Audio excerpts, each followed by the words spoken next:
Okay, Mayor, I'm ready whenever you are. We have chamber here. I know, it's not a lot. Okay, let's go ahead and get started. Yeah. Troy, you're up first. That one will win, so. We're getting started. We don't want Troy to have to talk over you guys. I look at the bottom line. We're starting. Only 50. Okay. All right. Thanks, Troy. As soon as they see my graph, they're gonna get all dazzled and be made quiet, I'm sure. But I'm going to screen share. Where's that gone?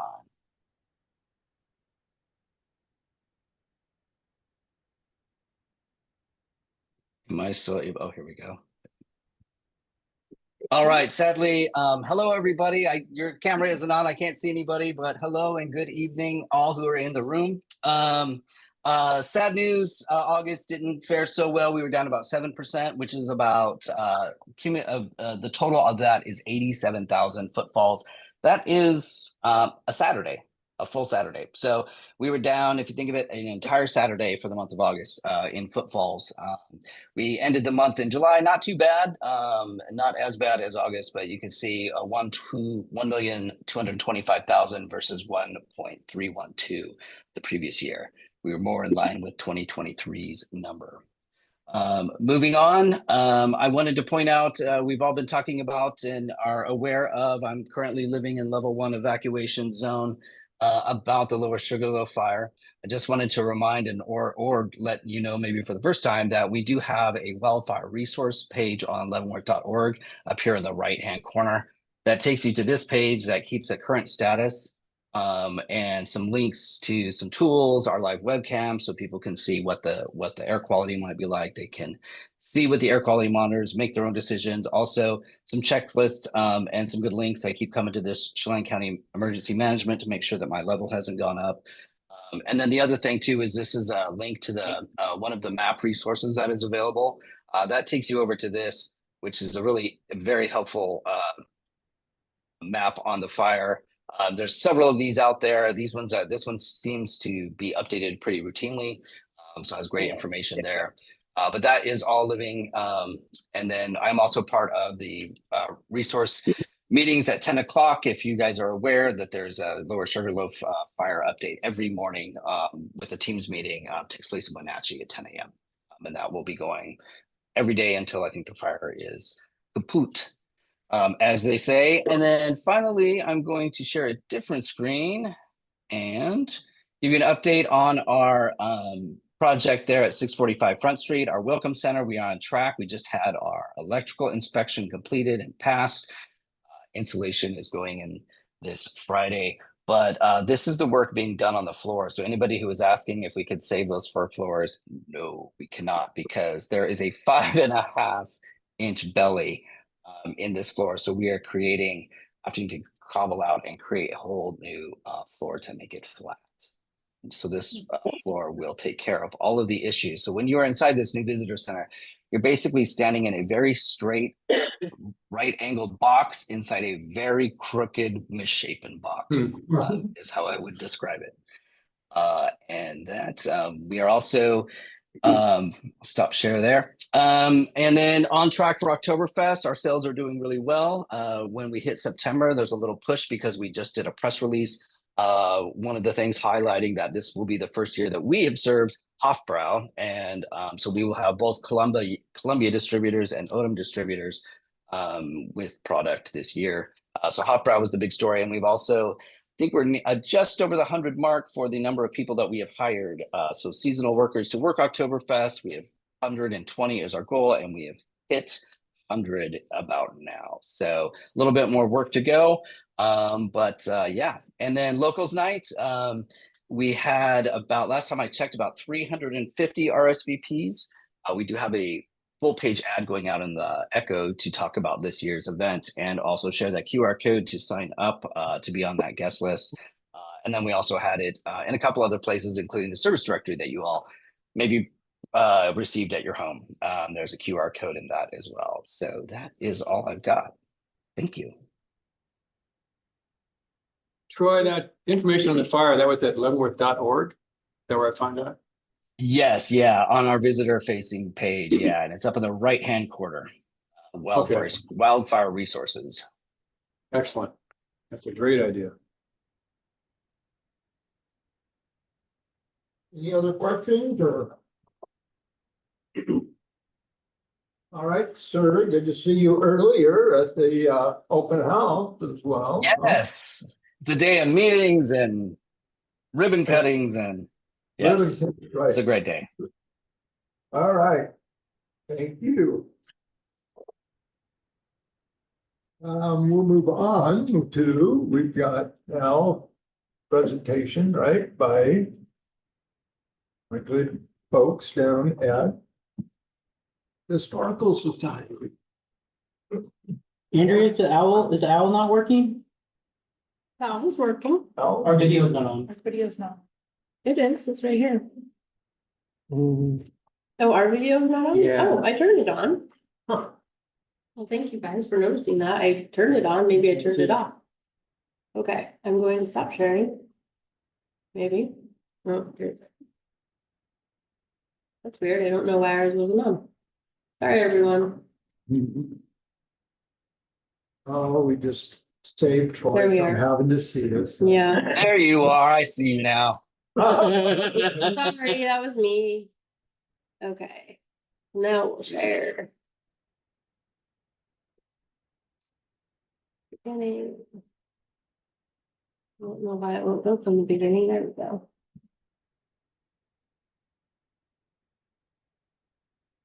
You for allowing me to present today for the Upper Valley Historical Society. This is an invitation, having met with Troy and not Troy, but Selby and Andy previously. I met and Mara met and Christie.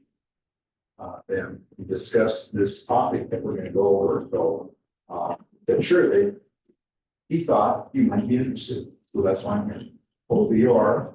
I'm going to read through the material, but I'm going to go through it in a somewhat similar direction. I'll touch all the points, and at the end, if you have questions, if there's things that I didn't cover, please do, because this is one of those things where I'm a volunteer, I'm not a professional speaker, and I have to put together my own PowerPoint. There we go. Since the topic is about updating the waterfront park signage. And then also as an offshoot of that, because there was some interest in doing that in liquid material, there's some signage down in there, down at the waterfront park that is over 40 years old. And so the offshoot is when we went down to take a look at that, I'll talk a little bit more. It came out that there's a vision for a heritage site down there.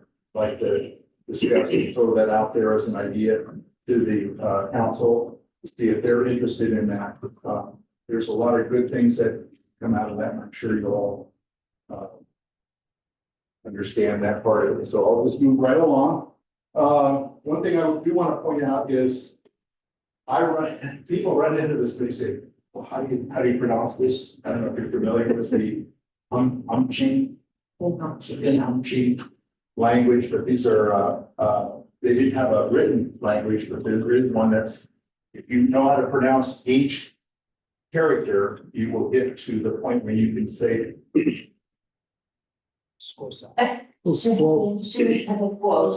There we go. That's what this says, because the shorts version, this is the informal, I said, this is the formal, this is the informal spelling that people use. They don't have capital letters, so that's why there's a lowercase. And there is a reason why they're called explosive. That's what they call themselves. Explosive people, not the Wenatchee. You know, they've been known for it a long time, but that's the name the Yakima Nation gave them in the treaty and referred to them. So they kind of got into all the documentation and everything else came out that way. Just want to share that part. So there are two parts to this presentation. One is the the signage down in Waterfront Park. The other one is the vision for this, for a possible heritage site. What happened is, this goes all the way back to fall of 2020. Mara Bowman, who's present with us, so Mara Bowman is here. I don't know if you know Mara from other places, but Mara's been around a long time, been in front of you folks, well, maybe your predecessors. And, It was on Zoom at this during. Okay. COVID.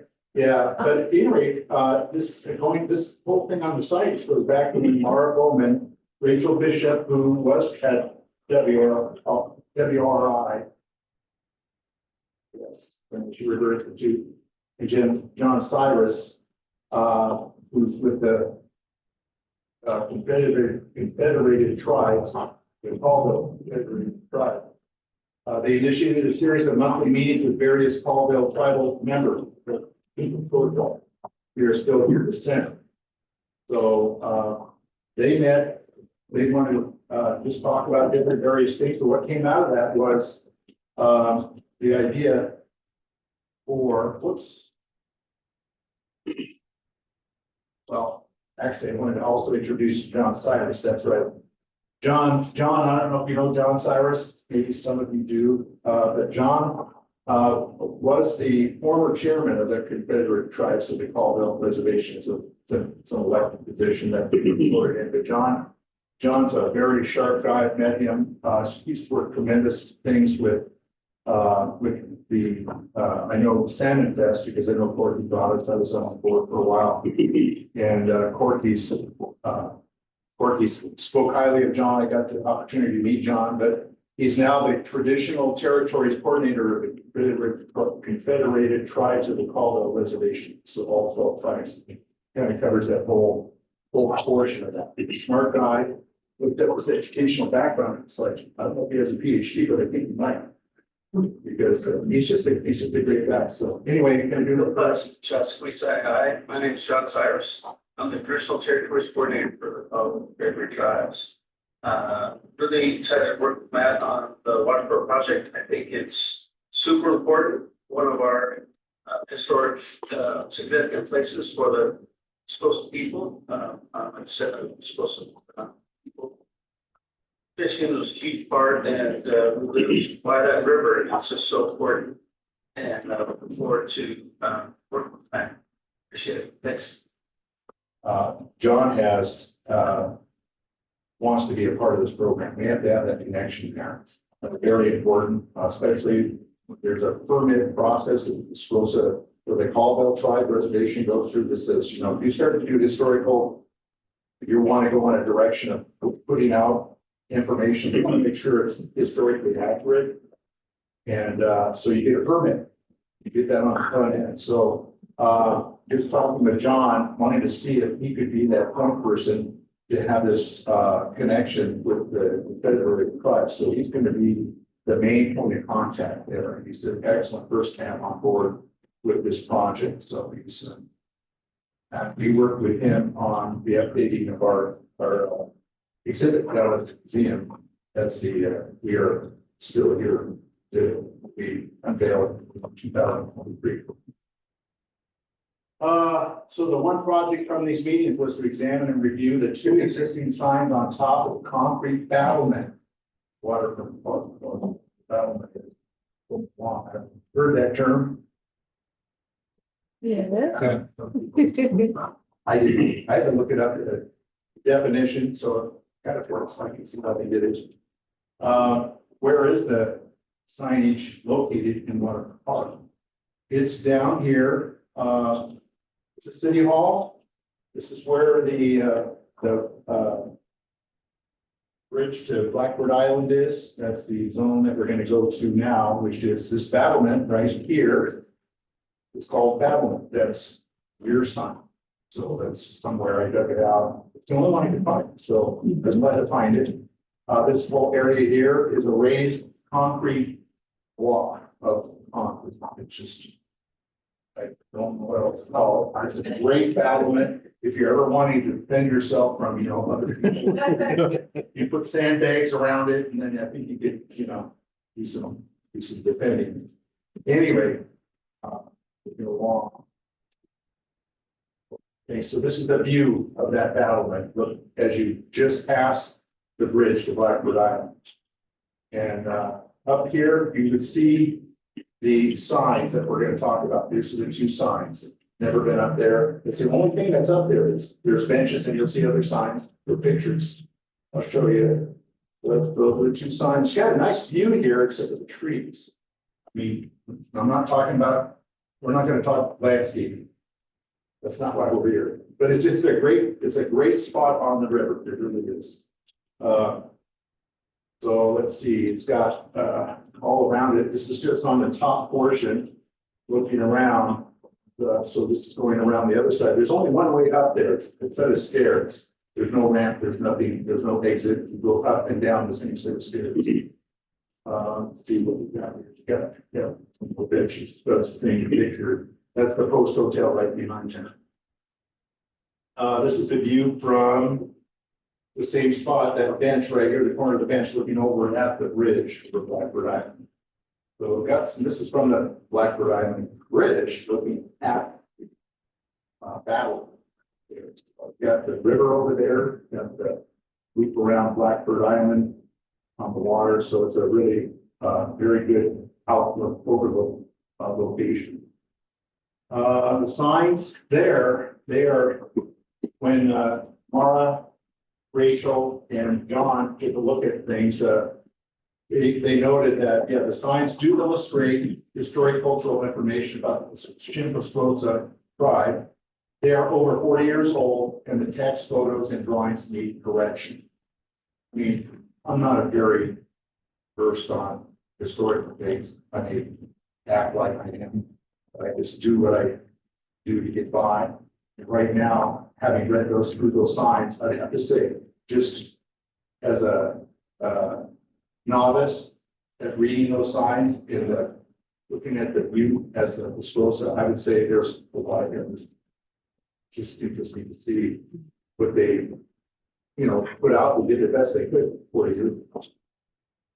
One talks about the other town. I'm just showing you a close up of it, what it looks like. I expect us to read all of that. Then this is the other sign. Interesting thing about these two signs that that you see is that it's all about 100 years and prior ago. It doesn't show anything current. So that's one of the themes that we did at the museum, is that we are still here. We want to present the museum that way and that exhibit, because they still do come here. You still fish here. And but these, they don't have motor vehicles, they don't have cell phones. They do in real life nowadays. But anyway, that's, again, they're just old, they're just outdated. So we want to update that, make that change. The progress made, there's a Wenatchee Advisory Group. I don't know if you're familiar with them, but it was formed back in 1998. They're tribal members from the Esposa exclusively. So it's really nice to get together, and they talk about all kinds of things. They've been going at it. Mara can tell you she's been to so many of them. I think she's been invited to those meetings. I have not yet, but maybe they will someday. But that's okay. I'm hoping. They proposed the creation. This group proposed creation of a new third sign. This new third sign would be titled Chimborazo, We Are Still Here, which holds significant relevance as it will provide more current and accurate information about the Chimborazo tribe, reinforcing their presence and impact on the community. Mara Bowman, who has been with the project since it began, Bernadine Phillips, who's on our board as a liaison with the Esposa tribe. That's what she does, just like with Zeke. He's a liaison board member to have that connection to the city. You have one that goes to the tribe, and she is a Esposa heritage. Wendell George, he's a great guy. He's an old guy, but man, that guy is smart. And but they're both these Bernadine and Wendell are descendants of the Desposa. And they're members of the Wenatchee Advisory Group. They're working diligently to update the existing signs and create new text and photos for the third sign. That's what they did. Was that right, Mara? Yeah, I mean, Wendell, the signs, yeah, they created a draft, the all draft three signs, of yeah. the third sign. So they have 3 drafts going and things kind of stopped and I think that just the permit. The Yeah. permit expired, but we needed funding. COVID was in there somewhere. Right, And it all kind of got delayed so that. yeah, the permits have a time limit, and so we were not able to continue this project, because the permit gives you access to the Callville programs that you might need, like just in archaeology, and so we've applied for that. Yes, we did that in the spring and we've been in contact. They say there's no problem with the delay. It's just like, it's not going as well. We've had things happen on the drive, that things that slows things down. But at any rate, let's see. This third sign will direct park visitors to the Great Old Leavenworth Museum's Shinto Scosa We Are Still Here exhibit, which provides a more in-depth history of the Scosa tribe, past and present. That came out of, I guess, Wendell George had written all this information, he wanted to get this in the third sign, all this history. And it was like, well, really, you're just redoing what's up at the museum, just send them up there, so. It's Yeah, like, the signs can't be too long or people won't read them. yeah, Right. and have a history, and have a museum right there, so anyway. So this is not us, you know, this is, you could say that this is sort of kind of what we're trying to do, of course, is meet our mission, which is to preserve, promote the heritage in the area. The Greater Leavenworth Museum, this is a panel, there'll be 3 panels here, but this one says, the Shinto Scosa have been here since time immemorial. Today, they remain connected to this land. Just kind of give you that idea that, and when this exhibit went into the museum, the response from the tribal members was so overwhelmingly positive. It was a great add-on to ours. We welcomed them back. It was like they were coming back.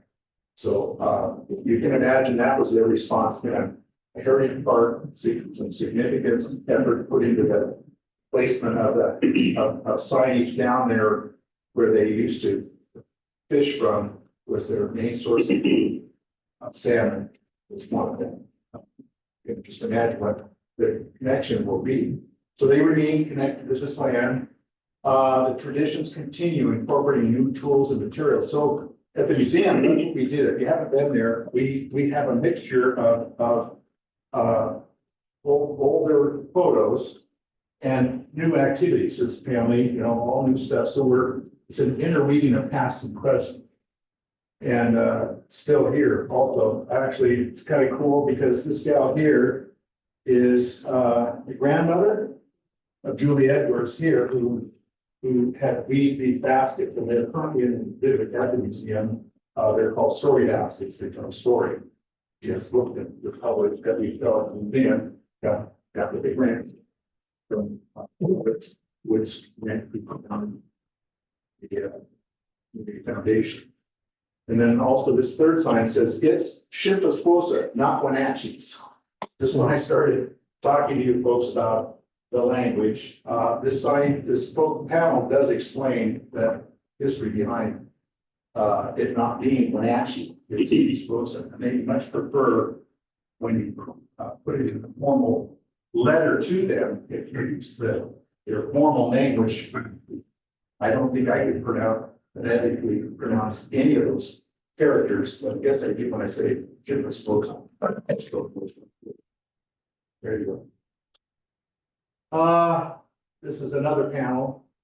Interesting thing about this one, talks about through the 1800s and 1900s, specifically about this site. Since time immemorial, the Shinto Scosa people fished and provided, this is better.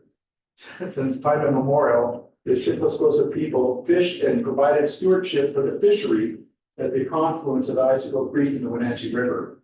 In the early 1800s, the confluence came to salmon. At least 200 Shinto Scosa lived in a large village during the summer. This population soared to several thousand at the peak of the salmon fishing season, when visitors from neighboring villages and tribes came to take advantage of their outstanding fishing. So that is the site where they camp. It's not really down for the country. It's a great place for them to fish and do those things there. But it was a confluence. It's the That was the center for their fishery. Let's see. Oh, yeah.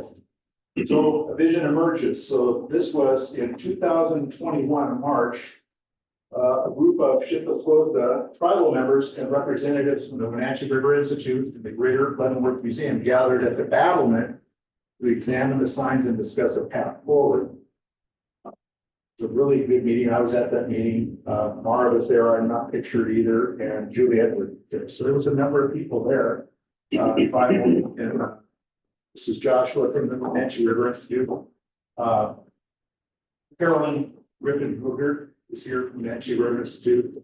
One of them is Rachel Bishop's on the end. And then Randy Lewis is in the middle. And one of his two relatives are here. Cindy and Crystal Miller, and then Brittany Phillips, who's on our board, is the other one here. So it's a really good meeting. When we went down there and looked around and said, what are the possibilities? This is kind of what it was like. Yeah, we want to do these signs. But it's like, okay, these signs are going to go up there. I'm going to show you some photos here of what it looks like now. It's no slam against anybody because, you know, it's all about time and money. If you don't have one or the other, you're not going to get it done. But that's looking pretty aged down there. See that just a bit. Yeah. I just want to give you a time check, 10 more minutes. Okay, thank you. Got some worn steps. There's only one set of stairs. You got that. You got this on the edge. This is facing the path as people go by. So this is what you see. You got worn out, weathered benches. I mean, no surprise to anybody. I'm sure everybody's been, there's a desire, I'm sure, that there's care of things and get things up to snuff, but trying to get that whole process. Hopefully there's an opportunity for all parties to benefit from an improvement on that site. What is a heritage site? Because I was like, what is it? I looked at the definitions of it, or I grabbed this off the internet. A heritage site is a public space, usually a plaza or park area. Gosh. Designed to celebrate and showcase a community's historical and cultural heritage and serve as a gathering place to learn about and appreciate the local heritage. That is how I would start any kind of introduction to any kind of a program talking about why are you doing this? Because that's what that could be down there. It doesn't have to be dedicated to that. It's still city property, but you know, the welcome spot for people to learn about their history and the tribe can go down there and also visit it and feel that they're feeling welcome. The core of the Wenatchee fishery is the confluence of Icicle Creek and the Wenatchee River. Waterfront Park has all the attributes that a heritage site requires. It only needs its stakeholders' proper push to make it so. So really, it's there. I think hopefully what we're going to get out of this meeting here is an affirmative that we would like to investigate this further. Waterfront Park heritage site could be renovated like the Piscosa Plaza under construction by the city of Wenatchee in their Memorial Park. Are you familiar with that program down there in their Memorial Park? It is going to be it came out of, it's really kind of cool because it came out of their updated their master plan for its parks, and it will be dedicated next month. I won't be here for that, but it's going to be way cool. I've seen pictures. I talked to David Erickson. He's the counterpart to John. Sean. John. Is that right? Yeah. John, yeah, here. So talked to Dave quite a bit down in Wenatchee. So Matt, I want to interject, so because we're having I lead this monthly gathering on Spouse River Connections, and David has been keeping us all posted on the progress, and he is actually going to be presenting a video online tomorrow, so that's something that I could always share with you guys. I could share with you guys if you want to just sort of see what all that. It's really fantastic. Yeah, so it was interesting to bump into this because really all of the other prior work and ideas about, hey, we can do this down here. Suddenly it appeared that, gosh, they were gonna go gun ho for this thing. They got funding and voila, here it is. So we're excited about that. This is from their website, initial one. I've gotten a whole, it's like a recipe for how to do this heritage site down here. How it was well documented by David Erickson. Who we talked to, when they talked to, how they did this, how they explored, this was to get in, all these things. So, and he's willing to come up here and talk with John Chance and have meetings and everything else. It's just really very supportive of what we're trying to do up here. That was that. The next step here is initial stakeholders of the signage project need to meet the mayor and the city council members of Leavenworth to gauge their interest in renovating the battle as a heritage site. So here we are. And I'll leave that with thank you. Super good to them. And the Upper Valley Historical Society and other stakeholders appreciate your time and consideration. So now we're ready for the questions and answers. Oh, and by the way, Christy Bose, who's our fearless leader, she's now the my successor. She's the president of the Upper Valley Historical Society, is available for questions too. Any comments? She's got a comment. Oh, yes. Yeah, go ahead, Christy. Mayor Flory, you know it so well. Thank you. Thanks, Matt, for bringing heart to this idea and for Mara for all your hard work. I know that the city is working on the 2026 comprehensive plan, and that in that plan, there is a revision to the Parks and Rec plan. So timing aligns very well for any future ideas. The museum is willing to be and should be the historical reference check for any historical knowledge. If the council so desires this to be a potential collaboration, as well as I know the signage cohesiveness in the waterfront area along Barn Beach with WRI, with signage proposed already by Trout Unlimited. It's important to consider all of that for the experience that our guests have. So we would like to be a resource and be part of a collaboration for something that is not only historically significant, but also significant to the millions of people that visit our town and walk on the waterfront every year. So thank you. See, I could write all that down. Yeah, well said. Thank you. Travis says it. Thank you for joining. Travis? Hey, first of all, Christine, check that off. You're right, the signage, because I live right by that path, and they are very cohesive. So great catch. Glad you guys are considering the whole thing. This is all very important, I think, to our area for sure. I am curious, there was a woman who presented to us earlier in the summer on her own behalf, but also she had met with some tribal leaders and on her own kind of brought to our attention, wanted to put something on a welcome sign, kind of like by the Rotary and Lions clubs. Is there some sort of communication? I feel like we got this coming from this side. We've got you guys, the museum coming from this side. Are people talking? Do you know who I'm speaking about? Yeah, Who I presented can to speak to us? that, Travis. Yeah. Thank you for bringing that up because I've actually included her in some of these emails to make sure she's up to speed. Oh, good. Up to her. She was not aware of all these things that were going on in the background, kind of brought her into that aspect, and she's willing to just be assistance however she can be. She's a go-getter.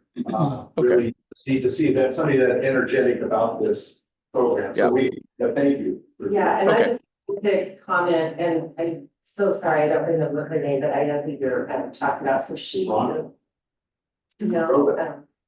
Okay, well, it's a different person. Yeah. But anyway, she was, really moving forward with this and involved with this Squaws River Connections group, that this collaborative group that meets monthly. And then I believe she is now working for Cascadia Conservation, so she's sort of pulled back on this. However, her idea of having a welcome sign / land acknowledgement, you know, as a part of the city and the signage is something that was discussed and, you know, but yeah, so that's what I know about that project, and that could be something incorporated into Yeah. these or into a larger That's great. And so one of the things that I asked her was, what other cities, I see Wenatchee has a big piece kind of coming, supporting this effort and the heritage site. I don't know what the population of Pasquosa is in Leavenworth. Okay, and the next question is, what other cities are also doing this? We have signage. It's historically outdated, it sounds like, but are there other cities in the county or in their tribal land territory that don't even have any signs? And I'm just curious about all that. I mean, I don't know how many people of Pasquosa heritage still live in Leavenworth because they, for the most part, live on the Caldwell Reservation because they were displaced when the railroads came through. But there probably are some. I know there's some that live in Kashmir. One thing about a welcome sign or / land acknowledgement sign, it needs to be backed up by commitment. And I think this meeting that we're all having today is a perfect example of the city just does choose to commit to amplifying some of the history and the, you know, voices of the people who still consider this their territory, their traditional territory. Then it's showing, then I think something like a welcome or land acknowledgement would be a really important piece. But I think that's something that, I don't know if this is making sense, that's something that could possibly evolve down the road. But I think first the city needs to, if they choose, make a commitment to telling the story and then. But yeah, I guess there are other cities in those tribal areas, like Kashmir, other parts of Chelan, do they have any sort of heritage markers? Or is the tribal, are they going after everyone, or they're just kind of starting with Leavenworth and then using us to go after other cities? Or is this kind of this? Who's going after and that's what we're talking about. Can I just say something here, Travis, for just a sec? John Cyrus wanted to be here tonight. He would have enjoyed that, but he had a program today. He's got a program tomorrow. Just a busy guy, couldn't do this. So he's going to be getting a recording of this. They're going to be aware of the questions that are being asked that you're asking. And we can certainly point at those things and talk about them later on. And they can be brought up and get your questions answered as others. Yeah. That'd be I great. just want to make one comment, and Travis, I think it's really important, this question, this point that you're bringing up. Pasquosa are not going around to towns wanting to have signs. It needs to come from the town and the city. It needs to come from, and then city recognizing this and then reaching out and, you know, asking if it's something that you guys want. And so I think that's really. I feel like it's the opposite. This was their land first. It's like, hey, by the way, put a marker up. I hear what you're saying, that the cities. If I can break in. They're not asking. But Yeah. anyway, this is another conversation. Right, yeah, that's another conversation that they can certainly talk about. That's interesting you have that perspective. I haven't felt that talking with them. They're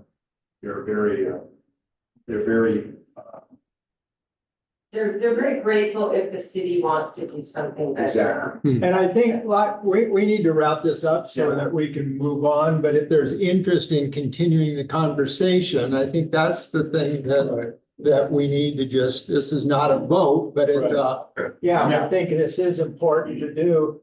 And let me just say too, Travis, that Leavenworth's unique in that having that confluence of those rivers where all the fish was, that gives us a different, I mean, it's not everywhere they're trying to put a sign. This is a significant place. I feel And that so now. You're right. I think us honoring that is part of our history as well as theirs, and not just because it's a random, we want to see a sign. So I think, again, it's got to come from the city's acknowledgement of that history as well and embracing that. But if we're willing to say, let's keep this exploration going and Yeah. Sure. let's look at some kind of cooperative measure as we move forward, so. That allows us volunteers who donate a lot of our time, to efforts like this, that we're not digging it dry well. Yeah. Right, thank you. You bet. Very much. I think what would be helpful later is we make this commitment, what do you need from us? There's obviously, finance, but just to get an outline, I'm sure that's gonna come, but just later down the road, what that looks like. So, Yeah, but I think it's a great idea. And I think we need to get after it. yeah, thank you. We will do that for the next step, because again, we don't want to pour our resources into that, but that'll come back. And I think I'm glad that Christie brought up this idea of updating the city plan, which Selby brought up at the meeting that we had, that there is going to be a comprehensive update, because the park plan is part of that, which is good time, just like Christie was saying. Selby had pointed out. So, thank you. You bet. Thank you. Yeah, thanks, guys. Okay, thank you. Thanks, Matt. Thanks, Christine. And we'll next move on to LMC Title V Business License Code Update. Do you want me to take Yeah. it? Go ahead. All right. So council, we have two items tonight to discuss. We don't necessarily have to push them both forward, but we will start with the first one that we do need to push forward, which is increasing the exemption threshold to $4,000. Within the ordinance, you've got the red line changes that I noted were recommended by Attorney Grafstra that came from another city's amendment that they've already put into place. And then coinciding with that, historically, we have always increased the 18 or under business to match that same exemption for the out of city limit business licenses. So both those are in there with $4,000. So I'll stop there. Are there any questions on those two? Everyone feel comfortable with those two moving forward? I will not be here at the next meeting. I'll be in Bellevue at my finance conference, but I will have this ordinance in front of you as presented tonight. So this, Chantel, is just any business license? Am I getting that right? That'll be the next discussion that Right. I'll cover, but the ordinance itself does not have rates in it. Our business licenses are in our rate and fee schedule. Oh, okay. So separate document. Okay, But this is one we're mandated to do. this one we are mandated to do, and we have to pass it by October 1st. Right, this is a state mandate, right? Correct. Yeah. Okay. Okay, so this ordinance will be before you at the next meeting, and I believe Selby will take the lead on getting your guys' approval on that one. So the second question is, do you want to entertain consideration to our current business license fee schedule, which, as I noted, is in our rate and fee resolution. And our current business license is 115 for 12 and under employees and 300 for 13 plus. I've provided you a list of all the various cities that have partnered with Department of Revenue and what all their fees are. And as I noted in my write-up, there's quite a few that you don't really know what they are because it says variable fee. Yeah. Just like ours. Which is ours. Like ours. So we would have to take some staff time to reach out if you guys were really interested in finding out certain ones. You can raise rates, you can leave rates the same, you can lower rates if you want. I have no recommendation on my end. We haven't raised rates in a long time, so I wanted to get it before you while I was doing this and see if you wanted to consider anything. Yeah, Chantel, that was gonna be my question. Do you know when the last time you raised this kind of rate? It's been a really long time. Long time. May have been the same rates ever since I've been here, Okay. but we are pretty high. Yeah, do you remember how did it come to that rate?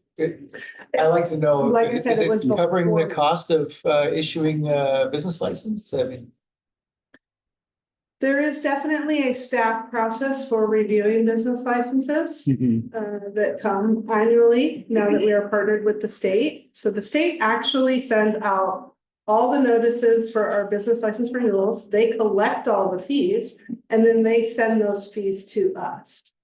So there is a checkpoint with community development staff who looks at all the incoming business licenses and renewals for approval. And then there's the finance staff time that is taken into consideration to actually take the payment from the Department of Revenue, post it to each of the individual accounts. So at a minimum, the 115, I'd say probably covers pretty close to the amount of staff time that it takes for both departments to touch that business at least once a year. The 300 is designed for your larger businesses, so I don't have an opinion on whether it's equitable to be 115 versus 300. But they are larger businesses that have the 300. I never really liked the idea of raising, because we haven't raised them in a while. I mean, it's like the fees should be for a purpose. If it serves its purpose, then we should just leave it as it is. And if we feel like we're not covering the time and energy that goes into managing the issuing of business licenses, then we should put the rate with it where it does that. Yeah. And that question comes to us from business owners, when they pay the fee. And it used to be we did all the in-house billing until we were able to partner with the state.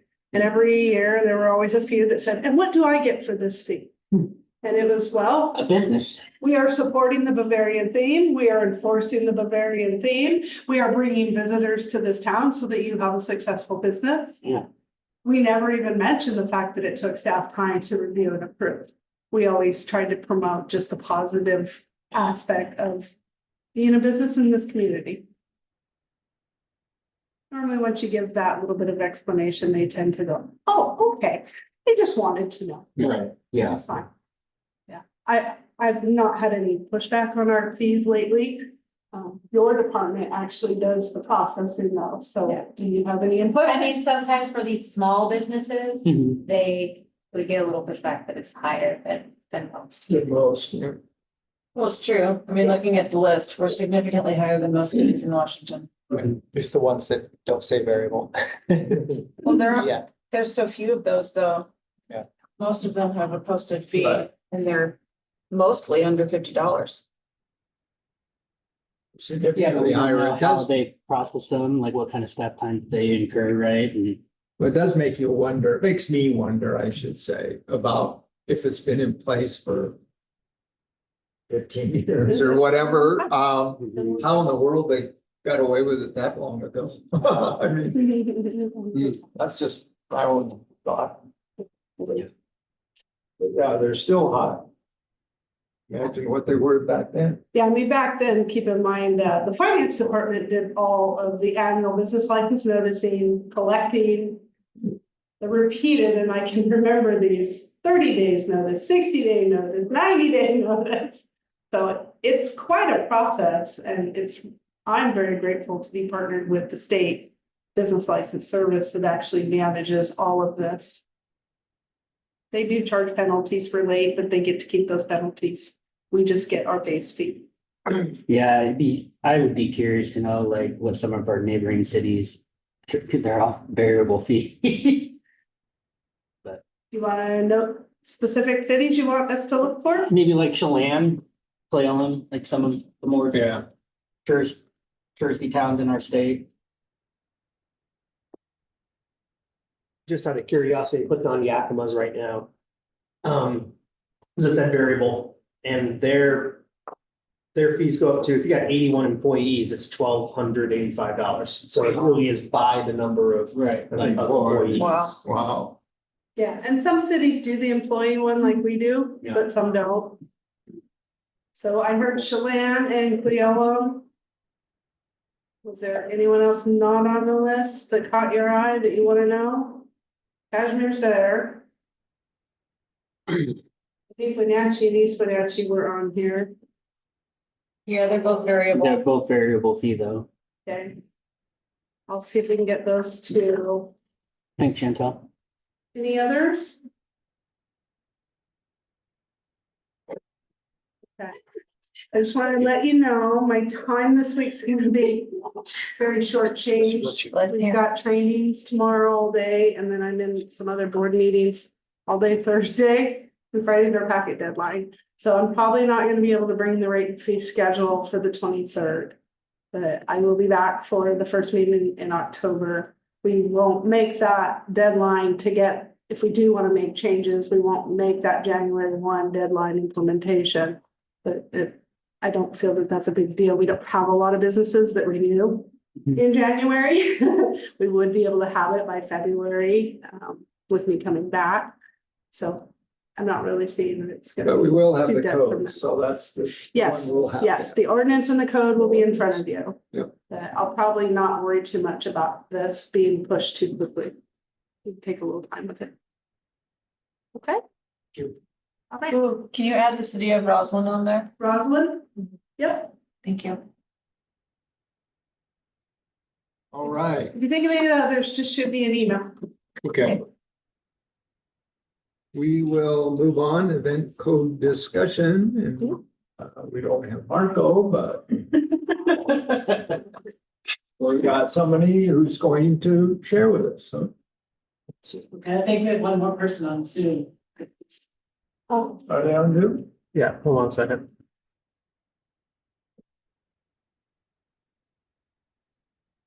Oh, yeah. Got his hand up. we'll see.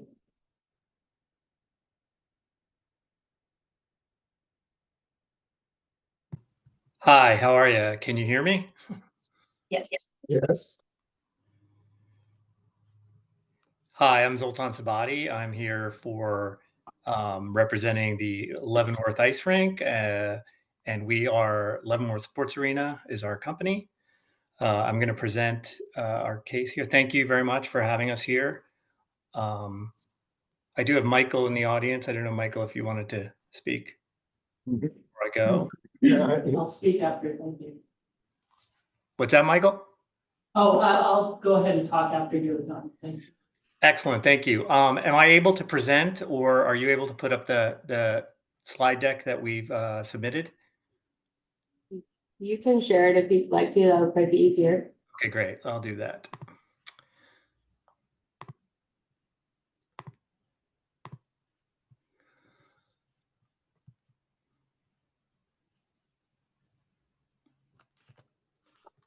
Well, thank you very much. Yeah, so I'm representing Leavenworth Sport Arena. We are working hard to get an ice rink in Leavenworth. Just some quick background, I've been a homeowner in Coles Corner and plan to retire and live there in the next few years, but been there for well over a decade, and have kind of taken the time to kind of focus on this passion project that we're super excited about with Leavenworth. So I'm just going to walk you through what we're doing, why we're doing it, and our ask for the city council. So a quick background on, why doesn't Leavenworth have an ice rink? What's the history of an ice rink? There's been a lot of activity over many, many decades in terms of trying to get a formal ice skating facility within the town. Back to the 1980s, there's been a recreation survey and city parks plan that determined that there was demand for an ice rink. Got a little more serious as we went through, the many decades. In 2009, there was an effort to start the Leavenworth Pavilion and Ice Rink. It was a non-profit effort, and it had some really good traction. It was based on, again, different versions of studies. In 2011, there was a parks plan survey that determined it was a #1 demanded facility by locals. In 2012, the city developed or established a city resolution acknowledging the demand and supporting the effort to get an ice rink in town. And then in 2015, there was a funded feasibility study, which very surprisingly, but maybe not so surprisingly, that study determined that up to 20% of visitors would use the facility, which is a pretty large number, as we all know the number of folks that visit town every year. In addition to that, there's a Chelan County comprehensive plan that it's a priority within that plan to have a ice rink in Leavenworth per the county. And then I think many of us might remember in 2019, there was a city-supported effort to have a small rink. It was about one third the size of a officially sized ice rink in Lions Club Park that the city supported and invested in. An out-of-state contractor came, ran it. It was anecdotally, it was very crowded. It was somewhat successful, but it was small and it didn't really benefit the community in any way. And they made some money and they left. In fact, that operator had requested to come back in future years, and I believe the town denied that request because they didn't see the benefit. Although that business was successful in their effort, obviously that's why they wanted to come back. And then in 2021, once again, there was a recreational needs assessment, and the ice rink was right up there with the aquatic center that everybody wants. So those are sort of the top two demands from the community that they were looking for. So because of this, again, I mentioned that I have a home there. It's a passion project. I've started businesses before. I joined the business. There's a group of us involved now in Leavenworth Sports Arena that's driving this with sort of a unique opportunity. It is we're doing for profit, not that we need to, but that we think this is probably the best way to do it because of the unique situation in Leavenworth. There's such great visitorship that can fund it, and then there's such an opportunity to create community support, community usage. Ice rinks, typically, there's only a certain period of each day where you'll have like recreation or visitors from out of town paying for ice skating sessions, but a big chunk of the time would be devoted to community, school kids, hockey leagues, figure skating, and the full set of ice sports. So right now we are working to do a temporary facility that will run through the fall, winter, spring, so 100 days or less. We have a location. We have a option lease that lasts for a few years, this year and next year. It's right across the street from the Leavenworth Adventure Park. We are very focused on the community. Again, this is a passion project for me, even though I've started for-profit businesses and such. I plan to be involved and help this thrive over the next many years. You know, we're very focused on getting, you know, free passes to school kids, community passes, discounted passes for locals, probably similar to what you do with the community pool today. And yeah, really focus on sort of academic passes and really building up a thriving youth sports league and whatnot. And so our ask for this specific group and the city of Leavenworth is the challenges we run into today is on the permitting side, where temporary events are only allowed for nonprofit events on municipally owned or public land. We're asking for an amendment to allow our facility to be a for-profit facility on private land. And then to also have, there's a couple of other restrictions. One, I think, is the square footage of buildings, of the temporary buildings. So we need that increase. I think it's 120 square feet right now. And there's some paving requirements that, again, it wouldn't serve the actual landowner who will have and use that land the other 180 days or more of the year. You know, our suggestion is the amendment would only apply to events that are provided by taxpayer-funded study demand, of which we have quite a bit, which I just highlighted. And yeah, that's kind of where we are. That's where our ask is. Just a couple of final notes. The facility will require 2 to 3 years of operation to establish it. We do want to move to a more permanent facility, and we will work hard and continue to work hard to make that happen and do all the permitting required for that. We just highlight, you know, the Leavenworth Outdoor Center at Barn Beach operates on a temporary permit without some of the restrictions that we've run into on paving and temporary building size. And like I said, we're working hard to get towards a fully permitted fully running business. But again, with our mission of community first, funded and leveraging the wonderful tourist economy that we have in Leavenworth.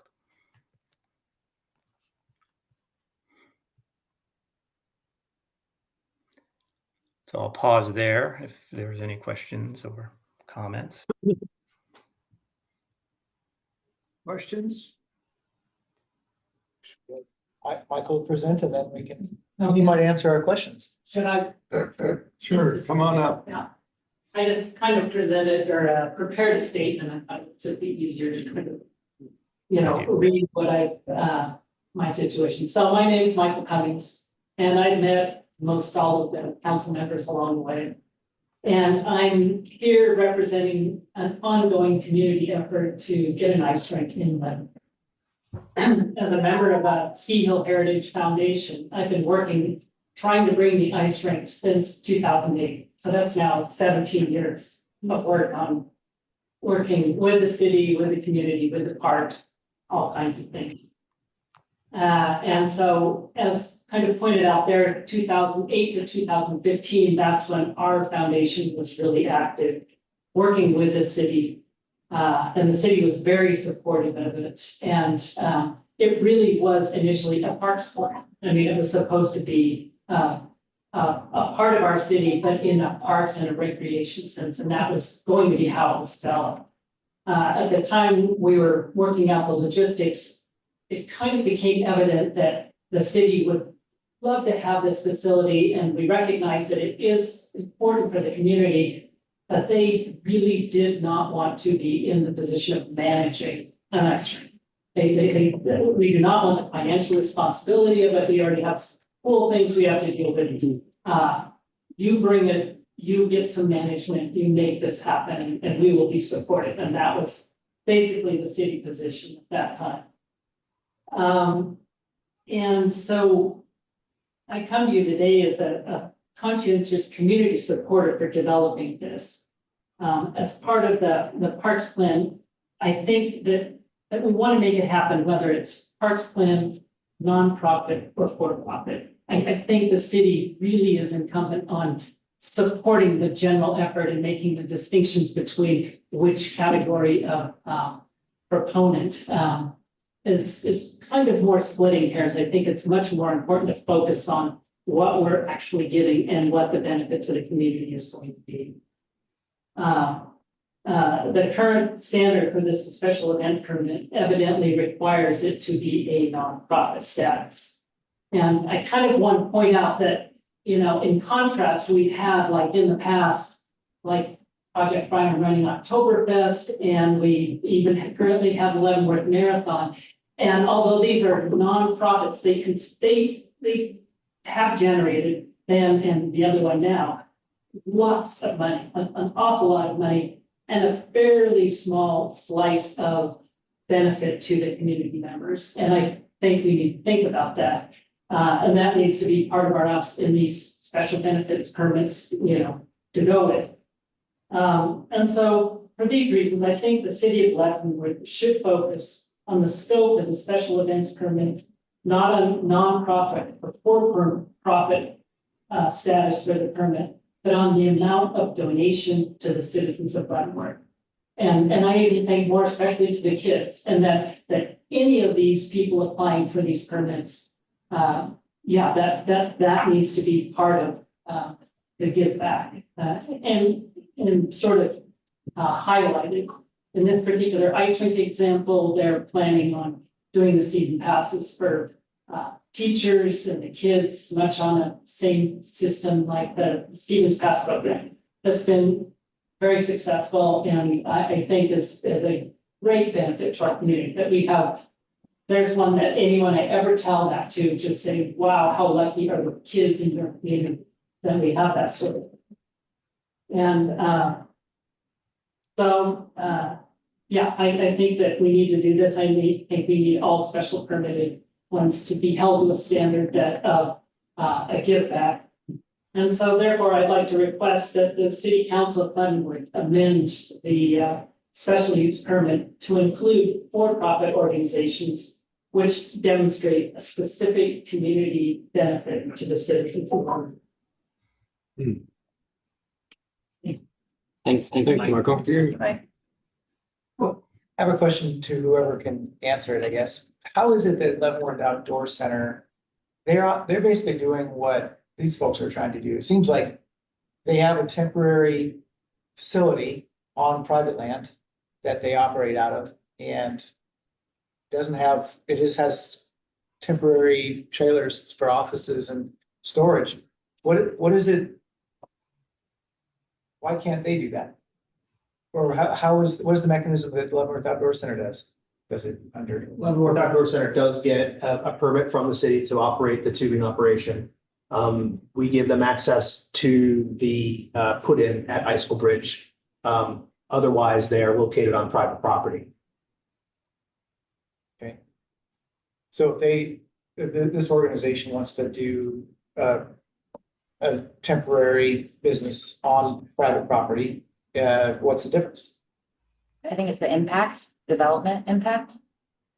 I mean, you're looking at a different traffic impact, you're looking at a different, you have to get access from DOT, you have to look at grading, you have to look at how much coverage it's gonna be. It could trigger SEPA, we have lighting, there's a lot more to this. I would consider this a development permit over a temporary event permit. So is the difference that they just haven't applied for a permit to do it? And if that was the case, they would have to meet all those demands. Well, they're in the county for one. So they don't have an option because they haven't, this is in our parks code and in our festival code that they're referencing. The county doesn't adopt those because they don't have a city park in the county. And they don't have special festivals in the county. So they're asking us to amend code that the county won't adopt. But then the county can't enforce. So right now, if we were to even make changes, the county's not going to adopt them, therefore would move forward. I don't even know what codes they're asking us to adopt. They're asking us to change our district use chart. The county defers to the UGA though, right? To the, whatever they have adopted of our code. Yeah, not all of our codes are adopted by the county. Right. Currently, the county has not adopted either of those sections of our code because it does not apply in the county. I think one of the differences that I see, and actually let me back up. I'm going to start my comments with, I'm really excited about an ice rink sometime in the future. I have been excited ever since Ski Hill Heritage Foundation was working on this nearly 20 years ago. I think it would be incredible to have an ice rink in our community. So I'm very supportive of that idea and that concept within the city limits. I think that it would be hugely successful in the city. All of that said, I do not see this as something that would qualify as an event. This is a built facility and it is a private business and it's nothing like anything else that we permit as an event, in my view. I mean, even with the tubing that you brought up, they're not building any facilities on public land or private land under an event permit. They're literally just facilitating putting people into a public water, that sort of thing. So, and this is different as well because the permit that they get from us to use the put-in is our public land versus something that would be on private land as a private business and a private facility. So I feel like they're not particularly comparable, in my own opinion.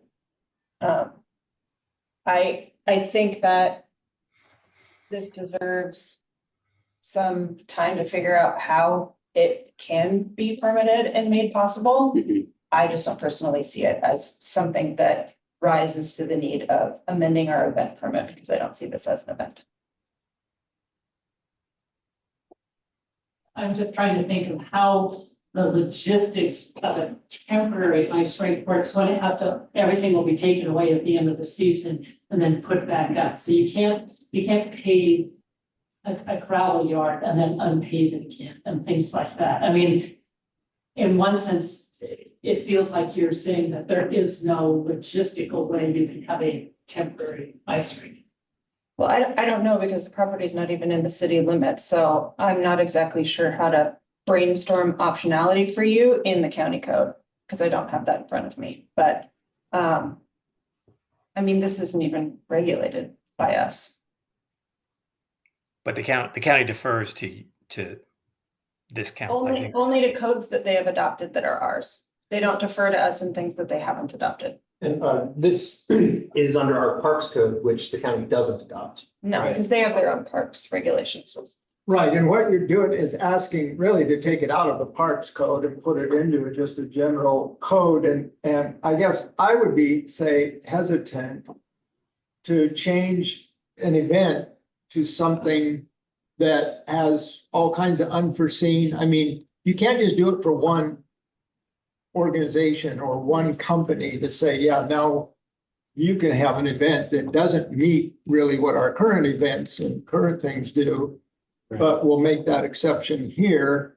I think it takes us down a path, and besides being the fact that code is a process to change, we've got steps to go through and public involvement in that process and planning commission and all of those things. So it's not like we snap the fingers and we've got a code change that can take effect immediately. I think Megan had I was just gonna say, so there is a mechanism in place, right? So in our district use chart, this use currently falls as a commercial amusement enterprise, low impact.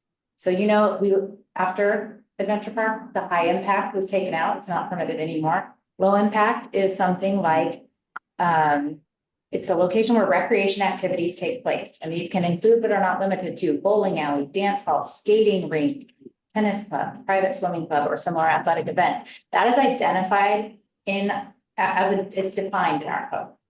So I think when we look at a use, we have to look at how it's defined and if it lies in our district use chart. That commercial amusement enterprise low impact is in our district use chart, and it is allowed with a conditional use permit.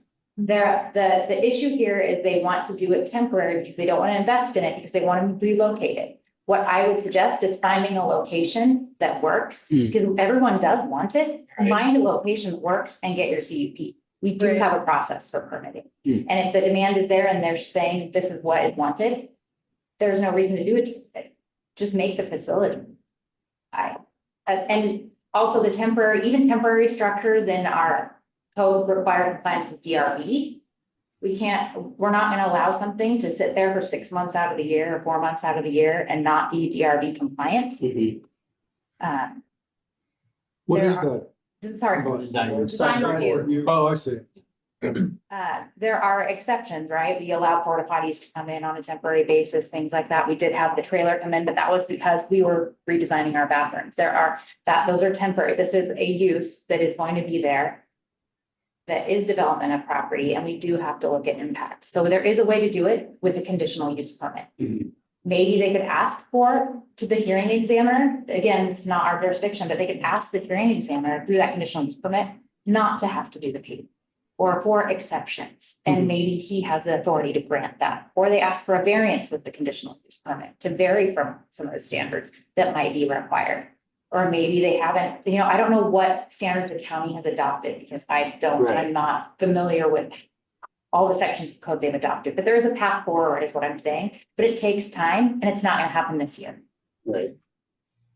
Yeah, that's totally understandable. Right, yeah. I still go back to just not picking on Leavenworth Outdoor Center because they do provide a great service to our guests, but I can't see anything that's remotely Bavarian about their operation. If they're a temporary business that's operating there, They don't have any building. They don't have a building to be Bavarian. They have a Well, they spot. We could do temporary buildings with Bavarian. Yeah, so I'm just curious if that works within the city limits, then why can't, or have you guys considered just following the lead and go and apply for a business license or permit to do what they're doing and they have tremendous amount of cars parked down there. It's a big impact in that area. So I don't see what they're trying to do as being vastly different besides that, yes, they're gonna build an ice rink that will come back down. So I don't think it's not gonna be a hugely different impact on the community, except for maybe they have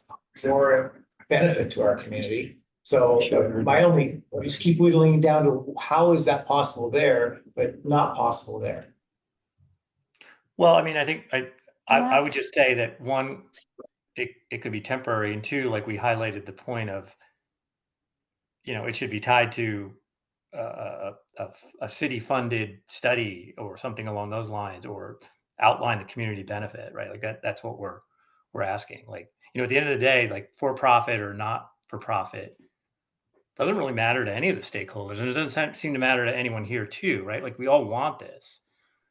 So how do we get there? And we've taken sort of this business for profit approach only because like the nonprofit hasn't worked, but I don't think that's the matter. It's just a matter of like, how do we make this work in partnership? I think what we heard from Maggie was there is a process. They just have to go through it and get the hearing examiner to give them whatever variances or whatever extensions of time, whatever. I mean, if they can convince that, again, it's enough community benefit and blah, blah, blah, and have that other necessary lighting, parking, whether it's paved or unpaved, whatever it is, but there's a process. But I don't know that changing our process isn't going to happen fast enough. Well, yeah, and like you said, what does that open us Open up up, right. to, And I don't know how to, I don't know all the background, Mike, but in our rate and fee schedule, we've had commercial river access permit fees for a long time. It started out with the rafting companies who were using the Enchantment Park and the East Leavenworth boat launch. At some point, I believe it was under ANA, tubing, kayaking, and paddleboarding was added to the rate and fee schedule. So we permit Leavenworth Outdoor Center as a special use permit as we permit the dining downtown. I will also say in the rate fee schedule, the city gets $4.50 per passenger that LOC puts on the river. And they have most of their operation on private property near Waterfront Park. And then we allow through that permit them to occupy a portion of the put-in. And the only structure they put up is a easy up that they put up and take down every day. Down there, yeah. Our ambassadors have a tent out there often too. Yeah. Maggie, as part of the big hangup is that this is county. I mean, Either way, if it was in the city limits, we'd require a conditional use permit. even if it was a city Yeah, situation. it's the same zoning. So if it was annexed, it would still be a conditional use permit. Because it's clearly defined in the code. There's no, it's defined as a commercial amusement enterprise, low impact. It seems to me that the motivation to do it, the demand is pretty clearly established. I can always arguing that, but I still don't even have a picture in my mind besides that kind of schematic of, well, what is it you're asking for? Like, how is it going to be done? And until you guys can bring a plan forward, probably to the county and apply for the permit, I think then we're just going to be talking in circles until we know exactly what you're going to do. The idea of it is great. Yeah. Right. Yeah, we've done that, and that's I think that's why we're here, because the county basically said we're going to defer to City of Leavenworth. Of course they did. They have the authority to issue a decision. They can ask us for our comments but they ultimately they have they have to choose what process they're going to use and how they're going to permit this. I'm telling you how we would permit it here in the city. Right. That's what I would tell them. That's what they told you at the pre-app. I don't know what more to say to that. I think it's a great idea. I know everyone wants it. Right. I just think you need to find the right piece of property and you need to just go through the process. Well, we have the property. The property is good. Okay. But only for 2 years. Well, that's just our current lease arrangement, but we do plan to be there longer than 2 years. Yes. So I would look at the CUP because it's going to trigger SEPA regardless, because of the plans I've seen have been massive. It's a big impact. The square footage exceeds the exemptions for SEPA. even if they're only there for 6 months out of the year, considered development. You're changing the topography, you're adding the structures, they're considered structures.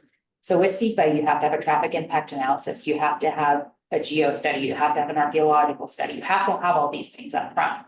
Even if it didn't need a permit, you'd have to, or not a permit, even if it had a special event permit, that permit would trigger SEPA. So I was just looking at all the things you're gonna have to do, even for a temporary location. And Well, we've done all that. I mean, I think, from the fact that it's everything's temporary, nothing's permanent, nothing's installed, everything goes away, similar to the, I think the rafting operation we talked about earlier. So, I think we're good there. We've just gotten to the point where we've run into what I've highlighted, this square footage restriction and this profit versus non-profit restriction. I don't understand the square footage restriction. The event code says we can't have structures or temporary structures larger than 120 I square feet. think, yeah, so I think we should toss out event code that doesn't apply to this parcel at all. It's commercial, recreational, low So impact. I would just look at your CUP criteria, because that's what the county said was going to be required. Even if we did a code amendment, even to our zoning code, that's gonna be like a year, probably wouldn't happen until next year with us, and then the county has to adopt that, and they're usually a year out after us. So you're faster to apply for the CUP than to even apply for a code amendment that has to go through the planning commission and the council, and then it Zoning already allows for it, so. I mean, if they want the district use chart changed to allow it outright without a CUP. But we'd still require all those things. We'd still require SEPA. Even if it was a permitted outright use, we'd require all those things. I mean, we were very intentional with how we wanted to regulate those types of lower impact facilities from the get-go after our experience with the adventure park. And so I don't think that it would be a good use of time to apply for any sort of zone change, because we've already been very thoughtful about that process. And that was very well guided by the community and their desires for those sorts of things. I think it's up to the I mean, the permitting event planners process and seems pretty clear with the county. Right.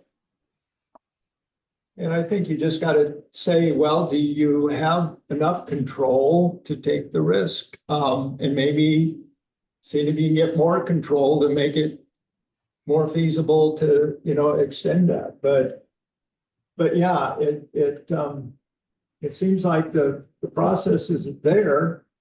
It's just gonna take some time and effort and jumping through a lot more hoops than maybe you hope to jump through, but you'd have to jump through them if it was in the city, so. And we can cheer you on. Well, thank you. Yeah, I mean, we are ready to jump through the hoops. So if we thought we identified the hoops, that's what we're talking about. But if there are other hoops, let's work together and get through them. We're willing to do it. Like I said, this is All right. a life project. The community is so important to all the stakeholders, and that's really what's driving this. Yeah. And good luck, and we'll, like I said, if there is something that we can do outside of changing code, and some ways to support, I think you do have supportive people here. But with that, I'm gonna wrap this up so we get a brief break before we gotta start our next meeting. So Thanks, Zoltan. Thanks, Thank you so Zoltan. much. Thank you. Very much. Thank you all. Appreciate it. Thanks, Mike. Thanks, Mike. Deal on. Look forward. Okay, Leavenworth City Council meeting for September 9th is called to order. We need to stand for the pledge of allegiance. Zeke, you want to start us? Gotta finish my sandwich. Oh, I'm good. I pledge allegiance to the flag of the United States of America and to the republic for which it stands, one nation, under God, indivisible, with liberty and justice for all. Okay, Roll call. Sharon Waters. Clint Strand. Ann Hesper. Zeke Reister. Shane Thayer? Mike Bedard. And we have it. Well, I've tried to promote him 3 times. Nope, there he is. He's coming. And Travis, Excuse me. Yo, Travis. you there? Travis McMaster. Yes, yes, yes. He was doing the Well, Pledge of Allegiance. all accounted for, but not all present. So. Yeah. Thanks, Travis. All right, we will go to the consent agenda. Entertain a motion. I move to approve the consent agenda. Second. Moved by Ann, seconded by Clint. All those in favor, let me see your hands. Passes unanimously. Again, just a reminder that as we enter into our meeting and our discussions, we're respectful of each other. We acknowledge it's okay to disagree. Any comments, you should be recognized by the chair first and address the whole council as a whole and not to individuals. And keep your comments focused on a topic that's being discussed unless you're here to comment on items not on the agenda. And then with that, we'll go to just a discussion item. It's not too much of a discussion, but we had such a busy agenda for our study session that we just threw it on here, but it is hopefully a resolution that we'll bring back to you at the next meeting in September. It comes from our association with the Mountain Pact that is again, all the mountain towns of the West here along that we belong to. And they're asking us to pass these resolutions because there's still a movement in our national Congress to sell off a lot of our public lands, and that it was included actually in the one big bill that was passed, but was taken out at the end of that before that one was passed, with the idea that it would be brought back. So they're asking a lot of communities if they would consider passing a resolution opposing such a sell-off.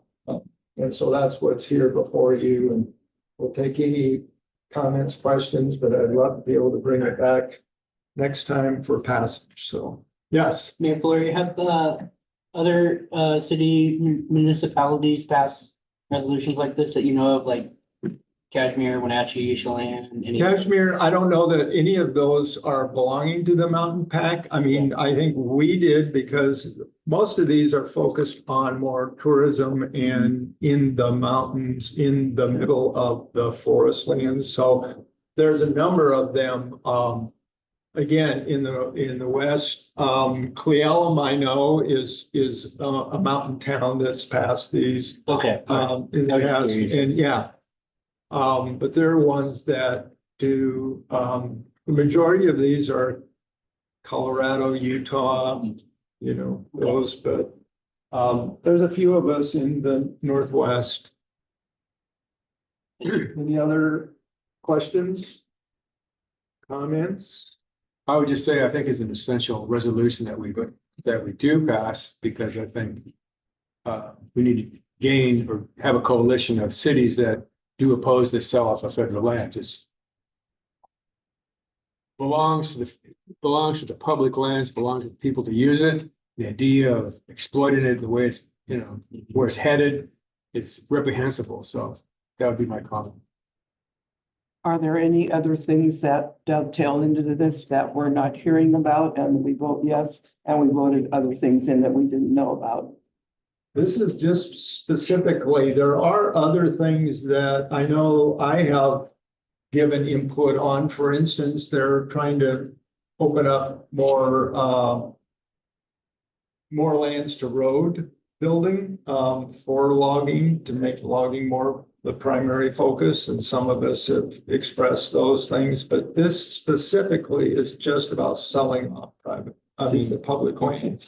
Nothing tailing along. Nothing is, nothing other than what you read there is what we're saying that it's used for. And a balance. It's not saying that there shouldn't be anything.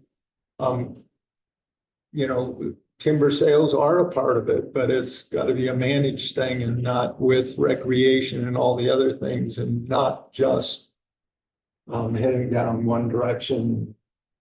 Yeah, because if I remember correctly, I was against joining this group. Probably. Yeah, Yeah. I was. Yeah. So that's why I don't trust them.